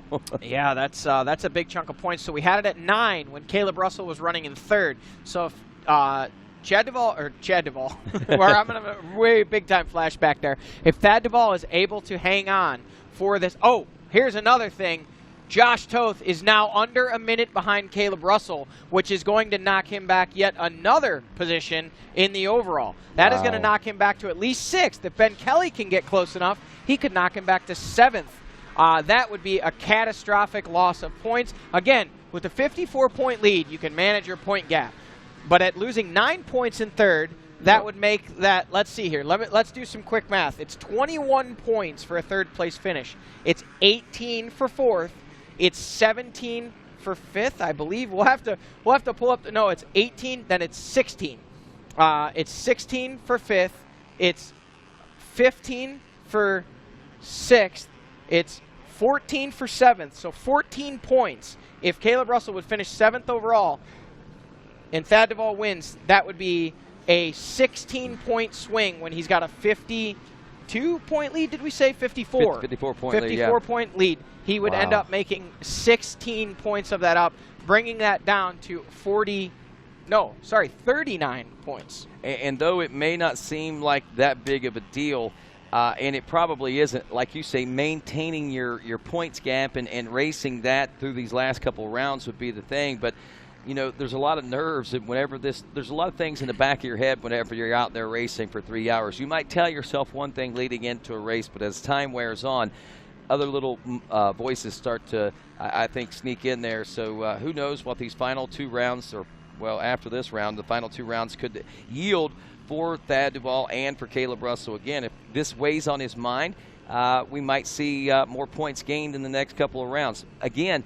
we don't know what the situation and scenario is that has Caleb Russell where he is. Thad Duvall, here's your leader. He's out on that moto track. He's pancake whipping that first table. And we got about 20 seconds until we see Stu Baylor. So I'll tell you what, I'm looking here again at these points again. It was 54 points was the gap coming into this race. 60 points was the magic number that Caleb Russell needed at the checkered flag today to lock up this championship. Not looking likely for that to happen right now. Instead of adding to his points total, as of right now, as they run, he stands to lose somewhere between 14 and 16 points potentially on the overall today to Thad Duvall if things continue the way they are. Now, granted, again, he's got a 54-point lead. So even if he gives up 14, he still leaves here with 40 points, which leaving the next round, he would need to have a 30-point lead at the checkered flag to wrap up this championship. Stu Baylor's not giving up, though, Rodney. Look at it. He's still charging. He wants this win. Yeah, he's still trying to keep Thad Duvall in sight. He did Whoa, see him. All kinds of squirrely there. He's got him in sight out here on this moto track, so he knows where he's at right now. And, again, it's just a matter of waiting and watching. And, again, you know, there is Stu.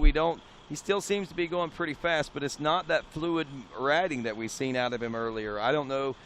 You know, there could be a number of things. Maybe the shocks have worn out. I know he's talked about how he sets his setup sometimes, and possibly he's worn that setup out already, and that could be attributing to some slower lap times, also a little more fatigue and things like that as this race wears on. Yeah, absolutely. You know, at this level, the slightest little thing. I mean, I know at Snowshoe we saw Stu Baylor up there running and battling in a podium place position, potentially battling for a win, and then they had some issues with rear tires. They were having to stop and change tires. They took a chance and went with a gummy tire, lost all the knobs.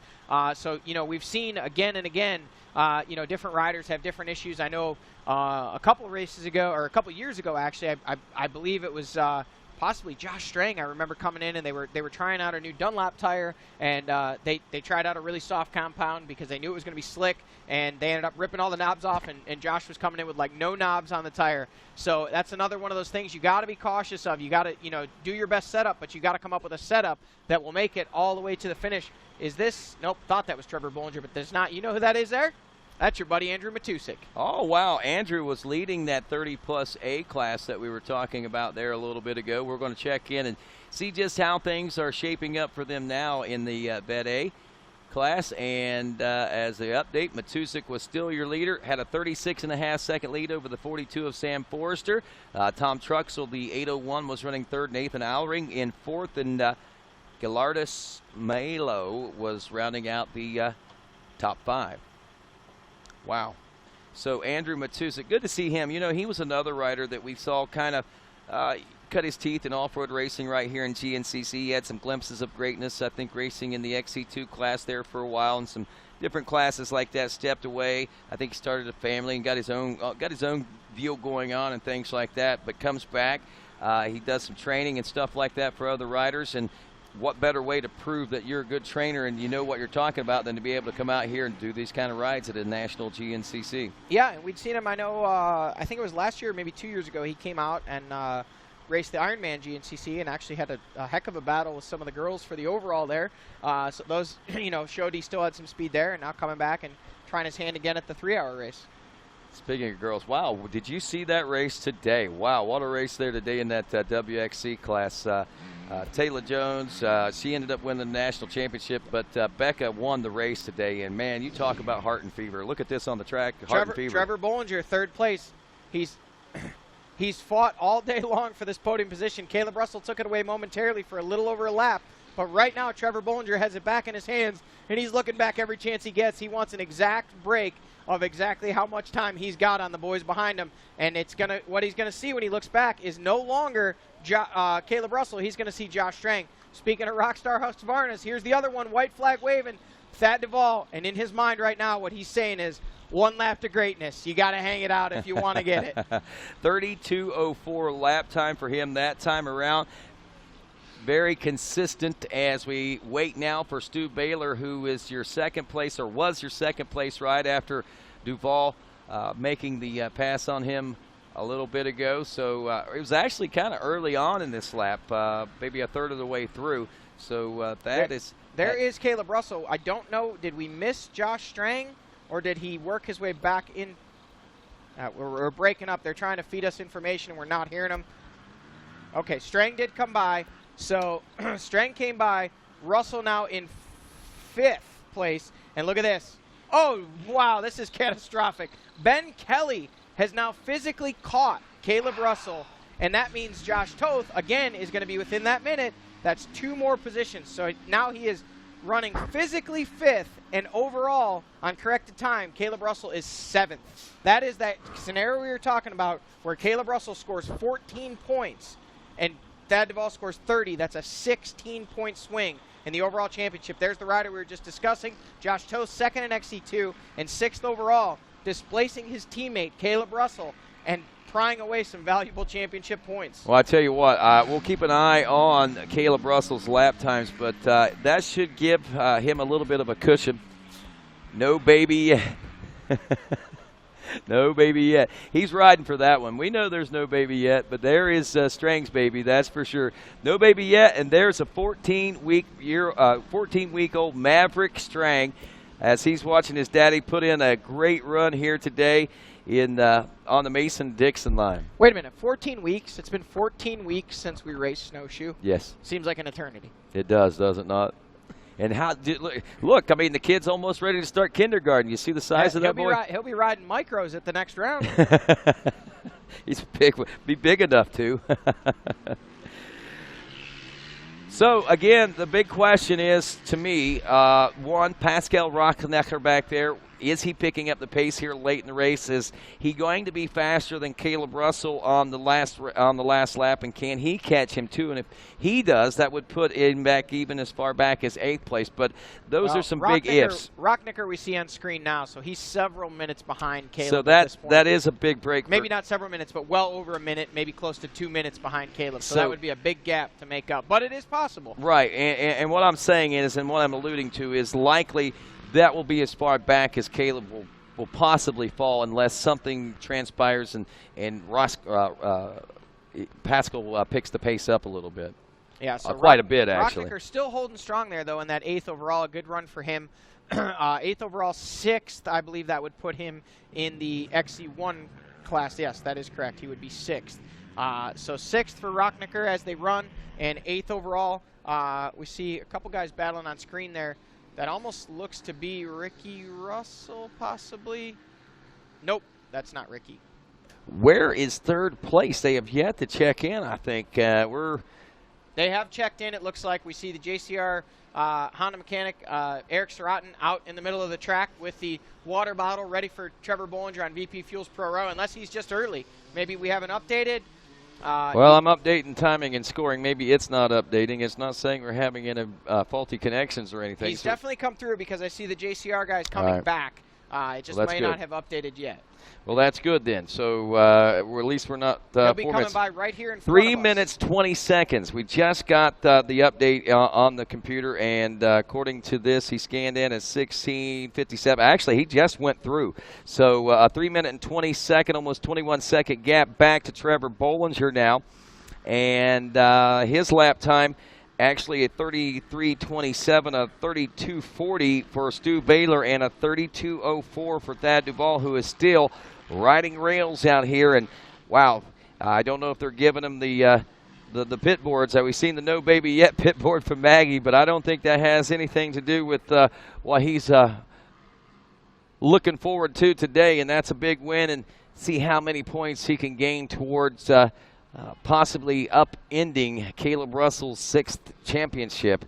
As we said, 54 points coming into this one. We'll know more about how many more points he's going to have to make up, but it'll be somewhere in the neighborhood of 30-some-odd points, and it's going to be an exciting and interesting last 2 rounds of racing as we go into St. Clairsville and then again to Crawfordsville, Indiana for the Ironman GNCC in the finale.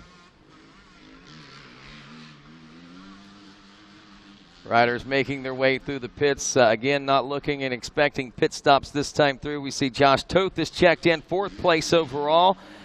He's 20 seconds behind Ben Kelly, who is 3rd place overall. So, wow, look at that. Now, traditionally here recently, we've been seeing these guys start up front and finish a little further back. But look at this today. Ben Kelly has moved into a 3rd place overall position.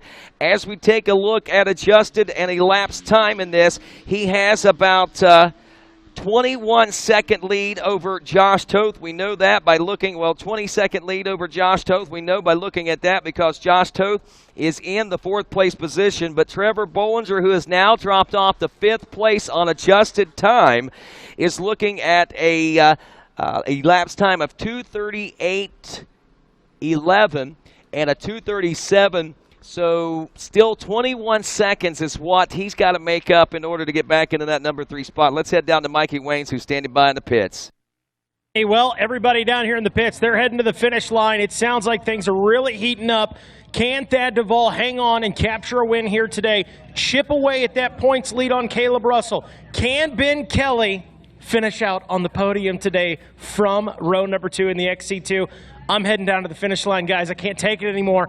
I want to go see it in person.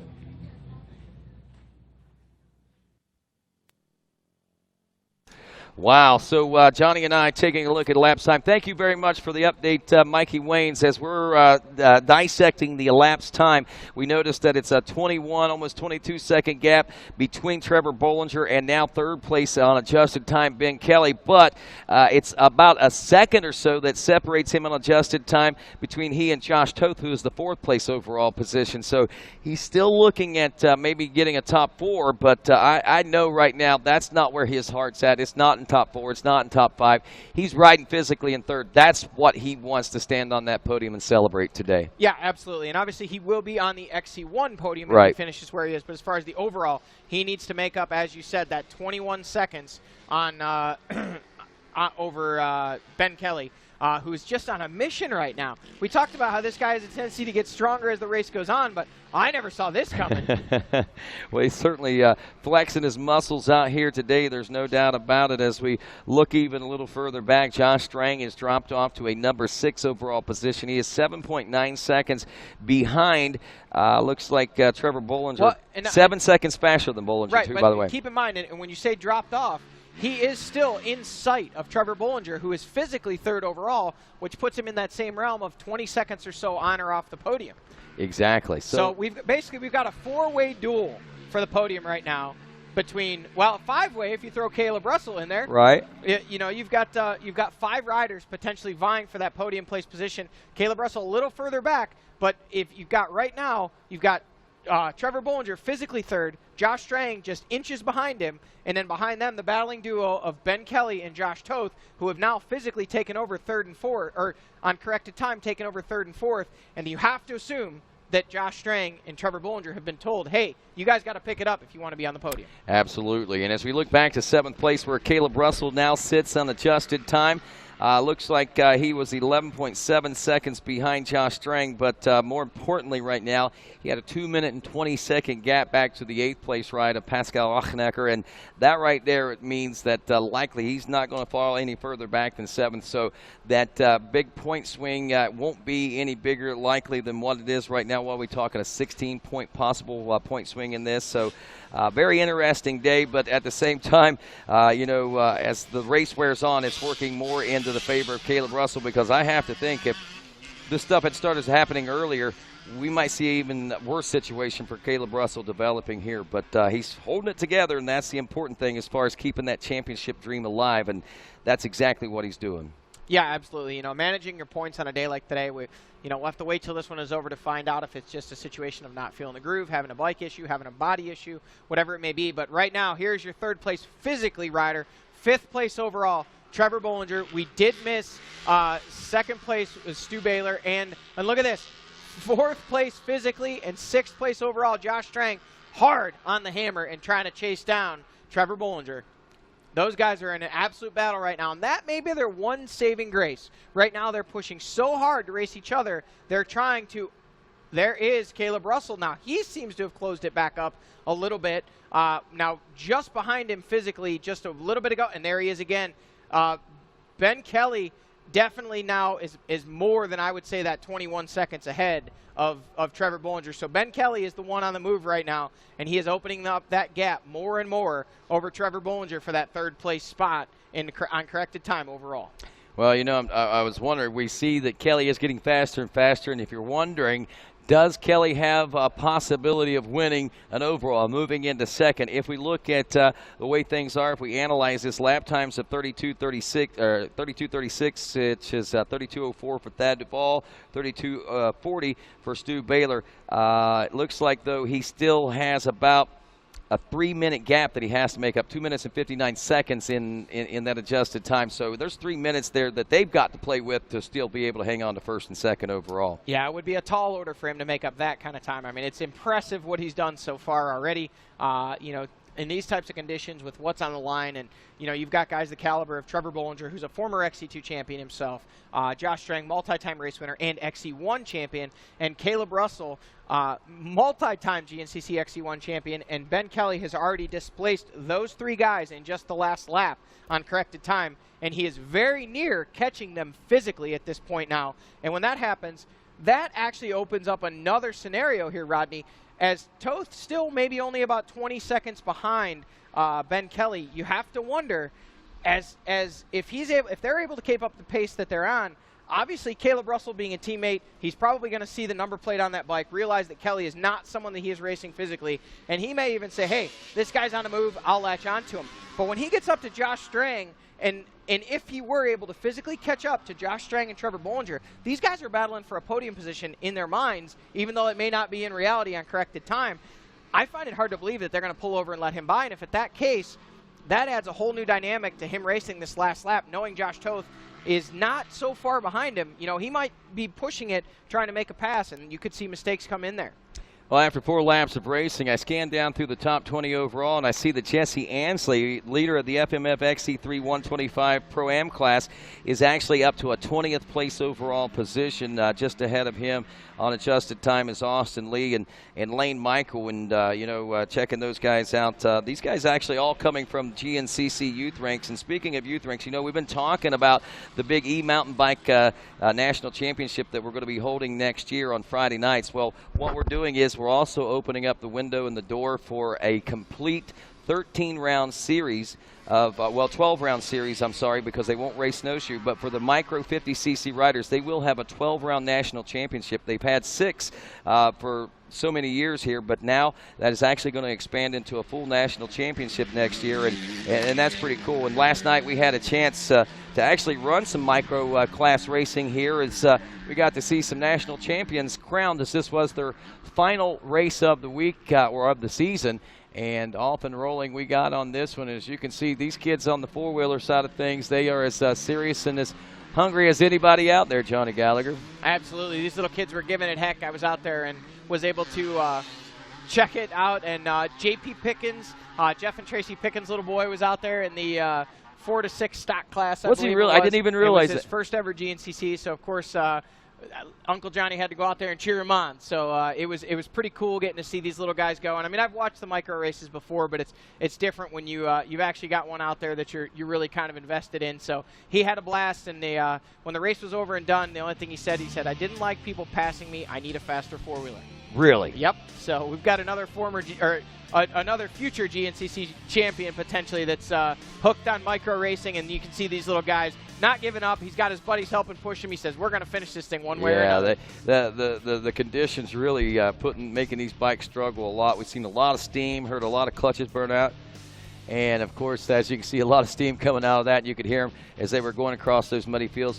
and barely moving, so you know those clutches were just smoking in the process too. A lot of dads and mechanics have got some work to do this week and preparing their kids for next weekend's racing. And of course, that was kind of a prelude to last night's third annual Mobley Memorial Dog Show, which we pay honor and tribute to a lost puppy that unfortunately was taken from us at a snowshoe GNCC.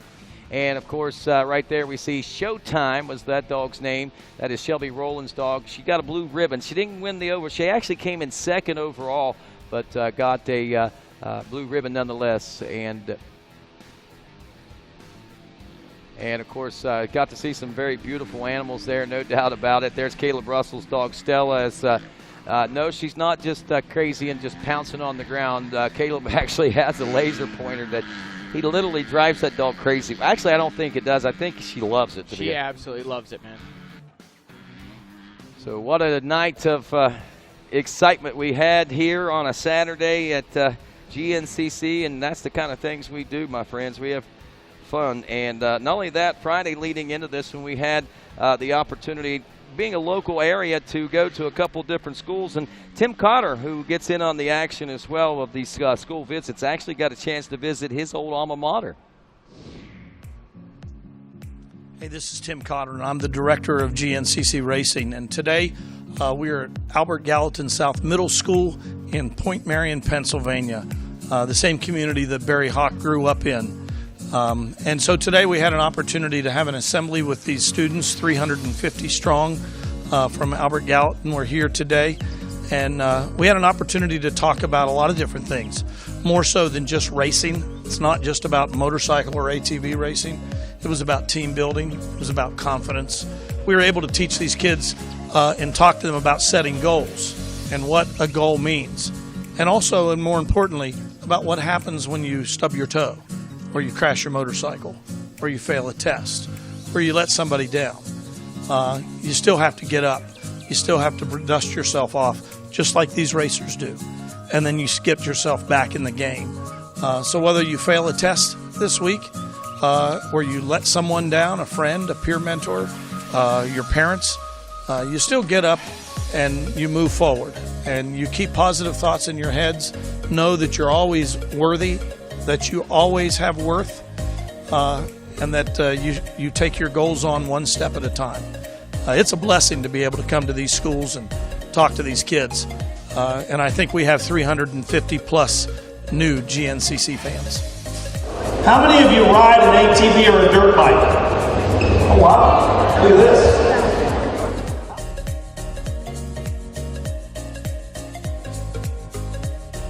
Wow, so Barry Hawk's alma mater. I know that someone told me, I think, that they were planning a visit as well to Tim Cotter's alma mater, but pretty neat stuff there at the school visits. I think the idea, and Johnny, you've been a part of them before, it's a great positive message that we bring into these communities. I mean, we expose these kids, obviously, the idea is to introduce GNCC racing, but we also want to introduce it as what it is, a positive influence in people's lives, family experience, and things like that.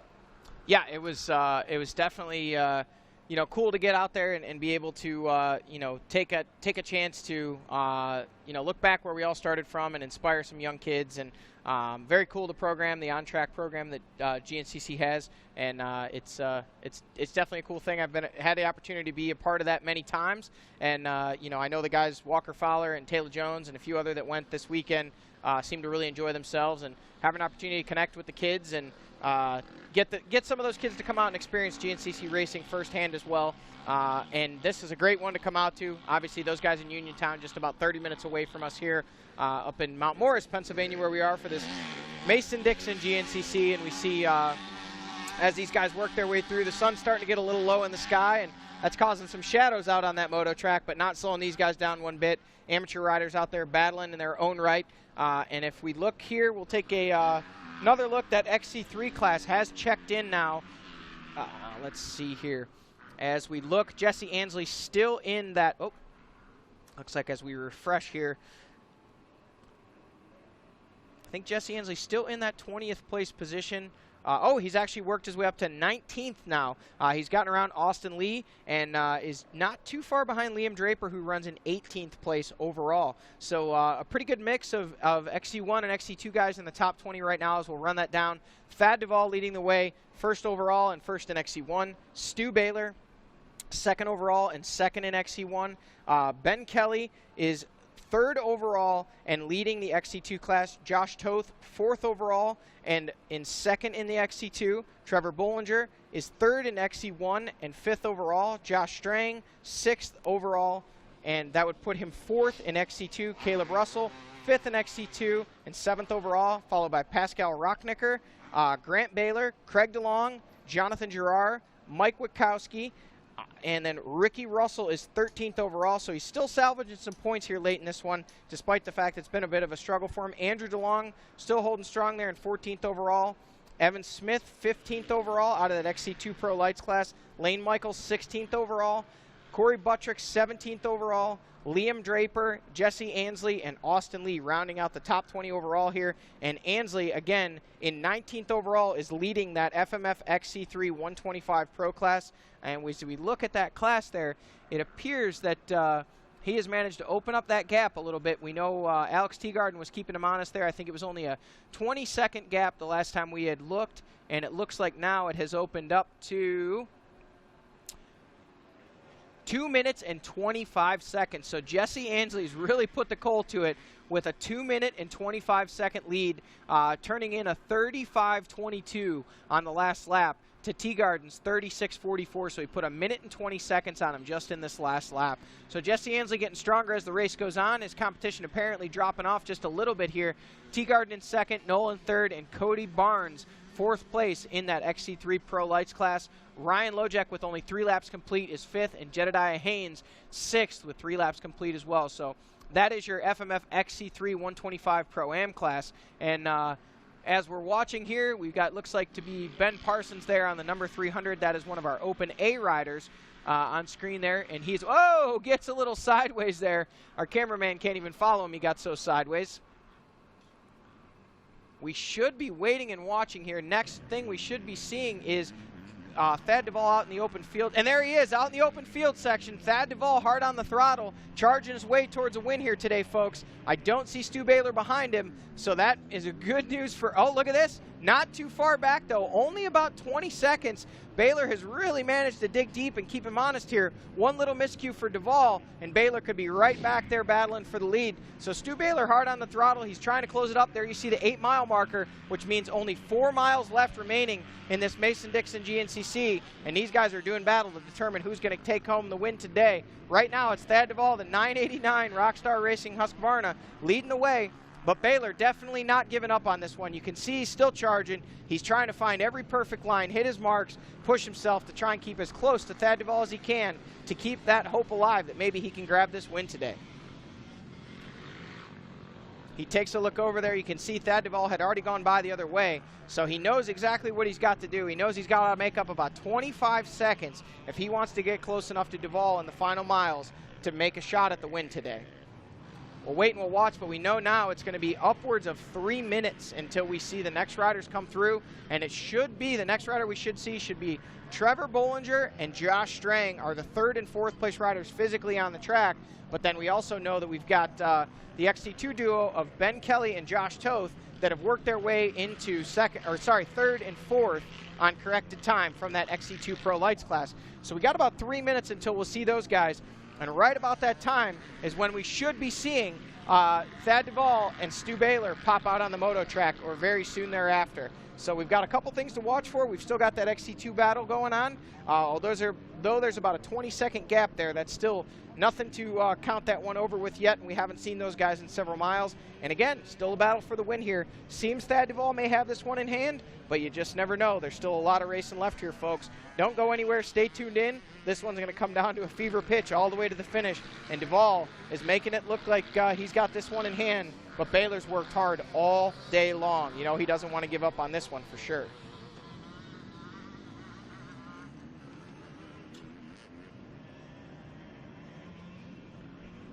Craig DeLong has now given up the 3rd place spot in that XC2 Pro Lights class.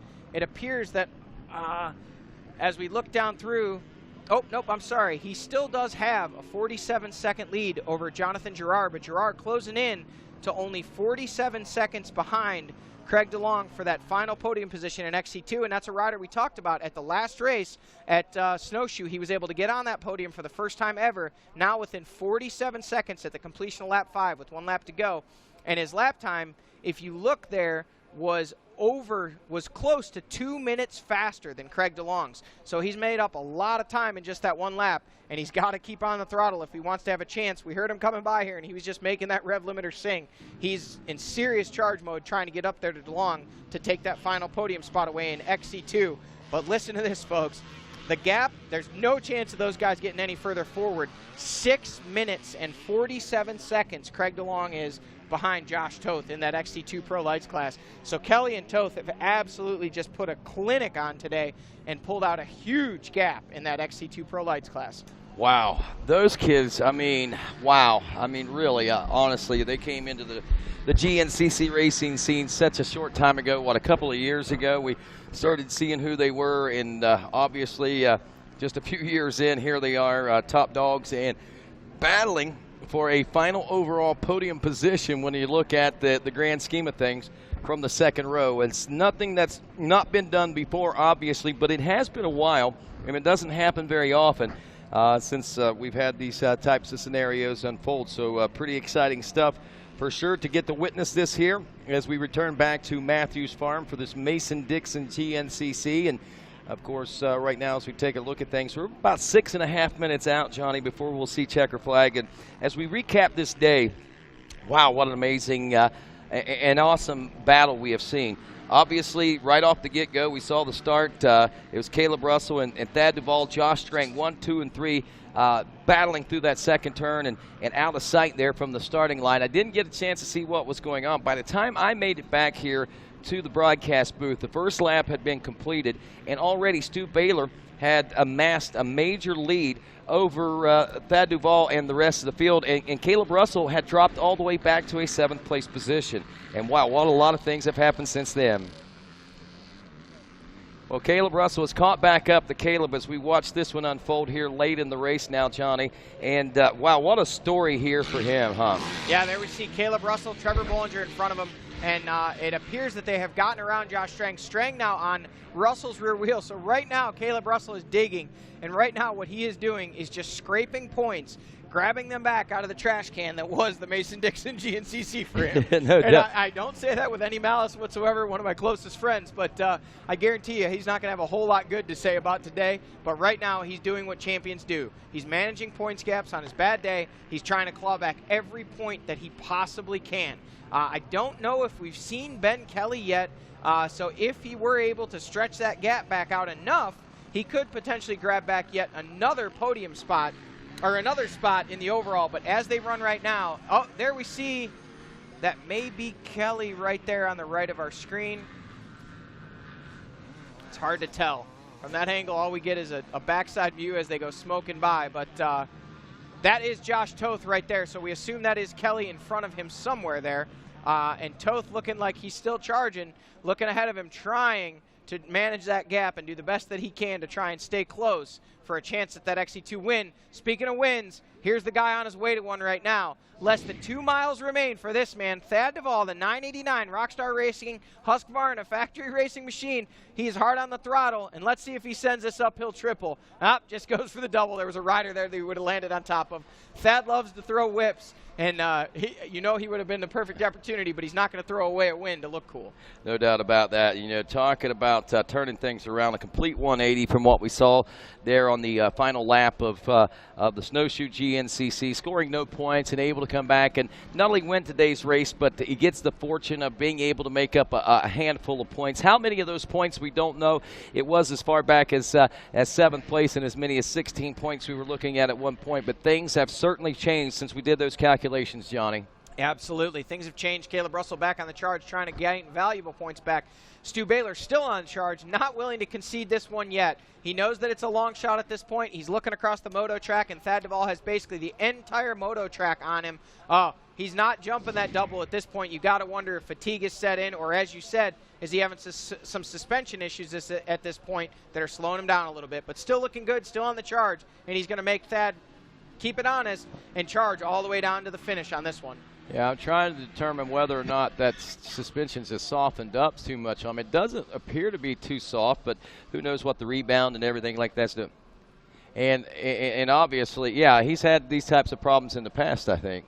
Yeah, he's had some suspension issues. I know he has told us on the podium. He's had the bike kind of go away on him as the race goes on, but the bike looks like it's working okay. It does I think appear to be. It might just be a case of Thad Duvall ratcheted the pace up. Maybe Stu had a mistake, but still, I mean, I don't see any way that Stu cannot be happy with today. Oh, for sure. I mean, if he goes out of this race hanging his head in, it's only because he set his expectations way too high. Not way too high, but too high for today's performance. But at the same time, he rode like he expected to win, for sure. And with that, we got Mikey Wayne standing by down at the finish line. I'm sure they're starting to gather down there as the excitement is starting to build, Mikey. You nailed the right on the head there, Rodney. This is about as close as it gets at the GNCC for us having stadium seating. For those that are out here, they see it. They're up on this huge hill. We'll get you a shot of it in just a second. But, I mean, this is absolutely picturesque perfection for our spectators down here. What we're waiting on, same thing you guys are waiting on at home, Thad Duvall to come through this finish, or will something shake up? Maybe Stu Baylor get up there and steal away a win. But we know one thing, it's all going to happen right here. Let's do it. Let's go. I'm ready. I'm ready with you, Mikey. Thank you very much. And he's right. That is a great place for spectators to be able to watch from here today. And I'm sure they have congregated there and awaiting the arrival of Thad Duvall. And I'm sure we'll hear their cheers whenever he comes through the finish line chicanes, of course. Thad Duvall should be appearing here from behind these motorhomes and these pits back here, amateur pits. And when he does, he's at this particular point about 1 minute away from a checker flag. And a great day of redemption for him. It's been 3 months in the making, that's for sure. A long 3 months. 14 weeks, as a matter of fact. Exactly. And he is certainly going to be very satisfied with the way this happened. And again, it's not rectifying necessarily truly the point situation of what he lost at Snowshoe, but what it does, it keeps the dream alive. It keeps those hopes alive. There he is, folks. And here he comes. The dream still alive, and of course, the speed. Impeccable. He is so fast right now, so composed, and heading here to this big win. I mean, it could be a huge win as far as this championship is concerned, and to be able to push and pass Stu Baylor after we saw the intensity that he was racing at today. You know that he has been digging deep, and the focus that he has put on to just making this opportunity right here happen and take this win. And here he does it, folks. You hear the revs. You know that he is psyched and the checkers are out. And Thad Duvall wins the Mason-Dixon GNCC.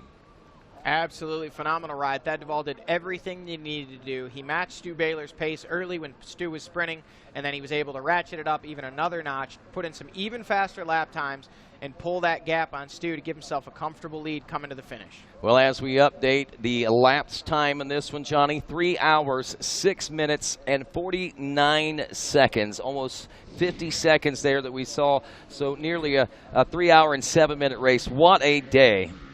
Stu Baylor taking the goggles off, getting some fresh air. Well-deserved. Heck of a ride for Stu Baylor, man. He ran Thad Duvall right down to the end, made him work for it all the way. And for much of this race, Rodney, we thought that was the man right there who was going to be fist-pumping in victory. But still, a hard-fought, well-earned second-place finish today for Stu Baylor. Buddy, I know you think I don't like you. You think I'm too hard on you, but it's only because I know what you're capable of. And today, You showed what you're capable of, man. Heck of a ride. This could be a prelude to these final 2 rounds. He may have learned and picked up a few things in today's race that might weigh heavy in the final 2 rounds. So we might see a whole new Stu Baylor after this, of course. And we know that Thad's pretty psyched. He's going to be coming in hard and strong in St. Clairsville, Ohio. And we also know that Caleb Russell's going to be coming in for his own little bit of redemption here today. But right now, we wait on 3rd place overall. We will see, I believe, what is it, Trevor Bollinger likely checking in physical place position. Well, Caleb Russell was right on his rear wheel, and so was Josh Strang. So that's still, those guys still haven't made it to the Moto track.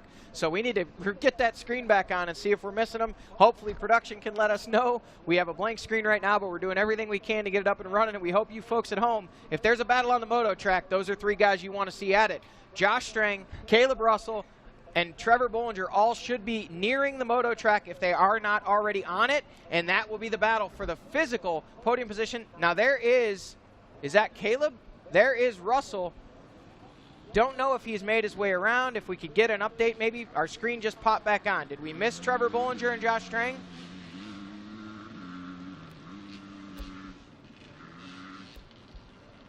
So we'll find out here soon enough. Caleb did not look to be in a huge hurry there, I'll be honest with you. So I don't know if he managed to get around and pull away from Strang and Bollinger. That looks to be, that is a lapped rider there. If we could get a comeback on that, who's in 3rd place? Okay, we believe Caleb could be in 3rd place, which we've lost Strang. But in order Bollinger to maintain that, he was going to have to make up about a minute in time, I think, to Ben Kelly and Josh Toth. Yeah, well, we haven't seen them. I think they've actually done that minute. The issue is, I think there is Josh Strang. Josh Strang is ahead of Caleb Russell. Is Trevor Bollinger ahead of Josh Strang? That is the question that remains to be seen. Now, this is no longer a battle. This is no longer a battle. No, it's not. It's survival. Yeah, this is, now we see Josh Toth on the motocross track, but we do not see Ben Kelly. So we don't know if we missed him. We're bouncing back and forth here, folks. There we see Caleb Russell now on the backside of the finish. So he is at least 5th physically and possibly as far back as 7th. We don't know. We'll have to wait and see, folks. We're flying blind right now, to be honest with you, and we'll know as soon as they come around these chicanes. Actually, from around behind here, we'll know more. As one rider's going to pop out here right now, and it's either going to be Josh Strang or Trevor Bollinger, and that is going to be your 3rd place overall rider, unless we miss Ben Kelly, because they have well over a minute on Josh Toth now. They pulled it back out on him. The question is, have they managed to pull enough time on Ben Kelly, and where is he? We haven't seen him on screen. The last 2 times they showed the field shot and the Moto track shot, we never saw Ben Kelly. Now, don't panic at home, folks. That doesn't mean we didn't miss him. It is very possible that we did. In fact, there is Ben Kelly. So not only has he made up the corrected time, he is physically 3rd overall. He has passed his way up to 3rd. That's why we missed him. He was so fast, he got ahead of the cameras. This is now physically your 3rd place overall rider. He has made the pass on Strang, Bollinger, and Caleb Russell. Wow. I'm sorry. I'm just blown away right now, Johnny. I really, really am. I mean, this kid has impressed me on more than one occasion, but today truly blown me away at seeing what he has been able to achieve as Ben Kelly comes across this finish line, not only 3rd overall on adjusted time, but as well physically 3rd, pulling the time from row number 2 and making a little bit of history here today at the Mason-Dixon GNCC. And there is Josh Strang, and that should be 3rd in XC2, yep. 4th overall. So we'll have to wait and see where Trevor Bollinger checks in, because we have not seen him in several of the camera shots. Don't know if we missed him. We know Caleb Russell should be coming. There is Caleb Russell, so now he's going to be 4th unless we miss Trevor Bollinger. This is just chaos coming into the finish here. So right now, the way we see it, it's Duvall, Baylor, and Kelly, 1, 2, and 3 overall. There's nothing going to change that. No adjusted time of any sort unless some crazy miracle would happen for somebody, but don't see anything like that happening. But right there it is, Caleb Russell coming across the number 1 machine. This will put him 5th place overall at the checker flag as of right now. Now and the question is, was he able to pull back that minute on Josh Toth? It was roughly, it's pretty close. All righty, we'll keep keeping an eye on that time. We'll get back with that in just a moment. Right now, let's head down to the winner's circle where Mikey Wayne stands by with Thad Duvall. It's Thad Duvall. Sorry, I had you standing here forever. Caught you off guard, man. Third win on the season, man. Talk to us about this win today at the Mason-Dixon. The toughest win all year for sure. I don't know, man. The track was physically demanding. It was just a long 3 hours, it felt like, and it was just like, man, you dreaded every lap. It was tough. The track was, yeah, it was tough. It was just like, some of it was so slick you couldn't hardly ride, and then some of it was like so ruddy you couldn't hardly ride. It was crazy. It was like two opposite tracks in one, and yeah, Stu was riding phenomenal the first couple laps, and I couldn't do anything to keep up with him. I was like, man, I was just like, hey, he's going. So I was like, guys, try your own race, and was able to put in a push in the middle of the race and catch up, and then he made a mistake over here with 2 laps to go, and I said, all right, time to go. So I put my head down and charged, and here I am, another win of the year, so it was good. Thad, great job, man. I know heading into summer break at Snowshoe, that was a tough one to swallow. You had to think about that for a lot longer than we normally do, or than you normally do. So does that make...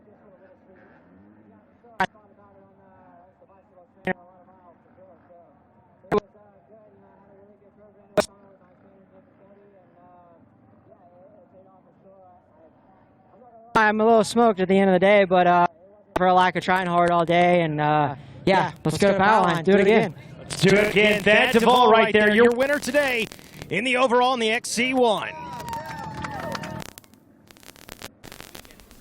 Wow, so big congratulations to Thad Duvall, who, makes a big win here at the Mason-Dixon GNCC. And again, Stu Baylor, a phenomenal ride by that rider today as he posts up a second-place position, leading the biggest majority of the race through the first 2 hours, and then a little bit of a stumble, and he stumbled, but he didn't fall. He held on to that second-place position. The amazing point here is the battle that went back on and waged back there for third place, and we watched it not only physically, but for time adjustment as well. Ben Kelly was able to win that, and we'll check back with the rest of the top 10 here in just a moment. But right now, let's head back down to the winner's circle where Mikey Waynes is with second place, Stu Baylor. Thanks, Rodney. Down here with the mustache himself, Stu Baylor, man. Stu, talk to us about this Mason-Dixon. The track was good. You know, it got really rough, really demanding, and I'm smoked. Like, I ran out of water halfway through the race, and I'm out of it right now. Well, man, congratulations. We're going to let you get rehydrated. Talk to us. You got a little scratch on the face there. The mustache, is it going to be messed up? Is it going to have to go? I think I'm going to have to keep it.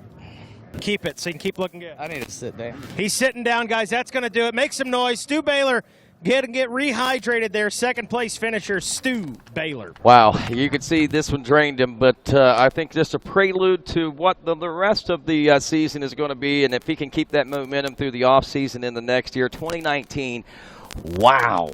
I'm excited as what that has to bring as we take a nice look at that finish line from our drone footage, of course. The big power tower just above the finish line region there as we see our pro pit section and our little city known as the Mason-Dixon GNCC dismantling as as time rolls on. And unfortunately for Stu Baylor, he is certainly having some physical ailments after that hard push that he made, and again, we knew that something happened, and obviously the lack of water and being able to hydrate through that last hour has certainly taken a man that is at an amazing physical level and brought him down literally to his knees here at the finish line of 3 hour and 6 minute GNCC, which I tell you, folks, we talk about motorcycling and off-road racing being such a demanding sport, and I don't think until you've witnessed it for yourself, or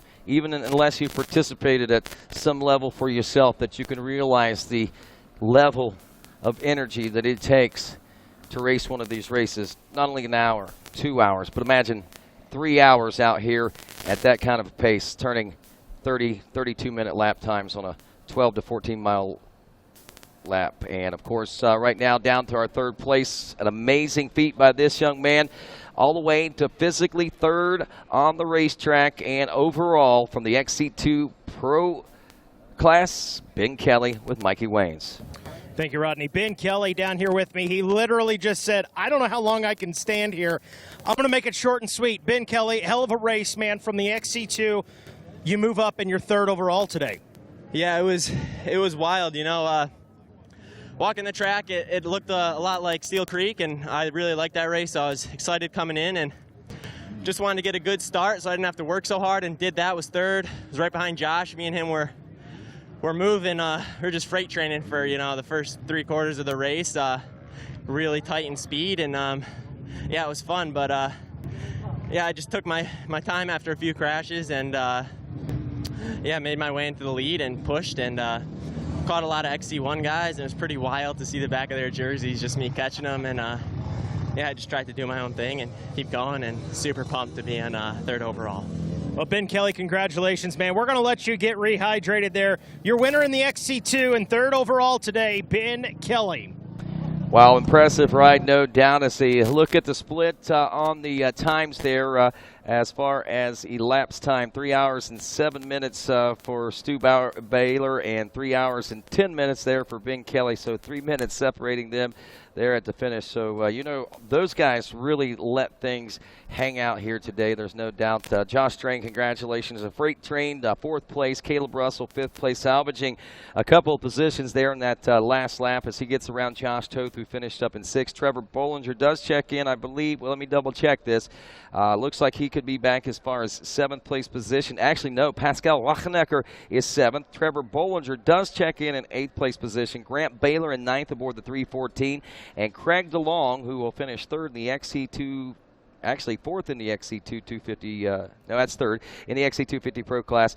He rounds out the top 10. So top 3 in the XC2 250 Pro are all top 10. And wow, Ben Kelly takes 3rd. Thad Duval takes the win. And wow, Stu Baylor shows some amazing grit today here at this Mason-Dixon GNCC. And it's, again, a prelude to these final 2 rounds of racing. The penultimate round of GNCC for 2018 comes up in 2 weeks as we'll be heading to St. Clairsville, Ohio. And with that, we're going to take this time to say adios to everyone and invite you back then, of course, and hope to see you physically there at St. Clairsville, because it's going to be a barn burner, my friends. And on behalf of all of us here at RacerTV.com, and of course, I want to talk about Johnny Gallagher and the great words he had to say, and of course, Alicia McCormick, Landon Wolf helping us out here this weekend, and of course, Mikey Waynes. I'm Rodney Tomlin saying so long, everybody. Have a great day.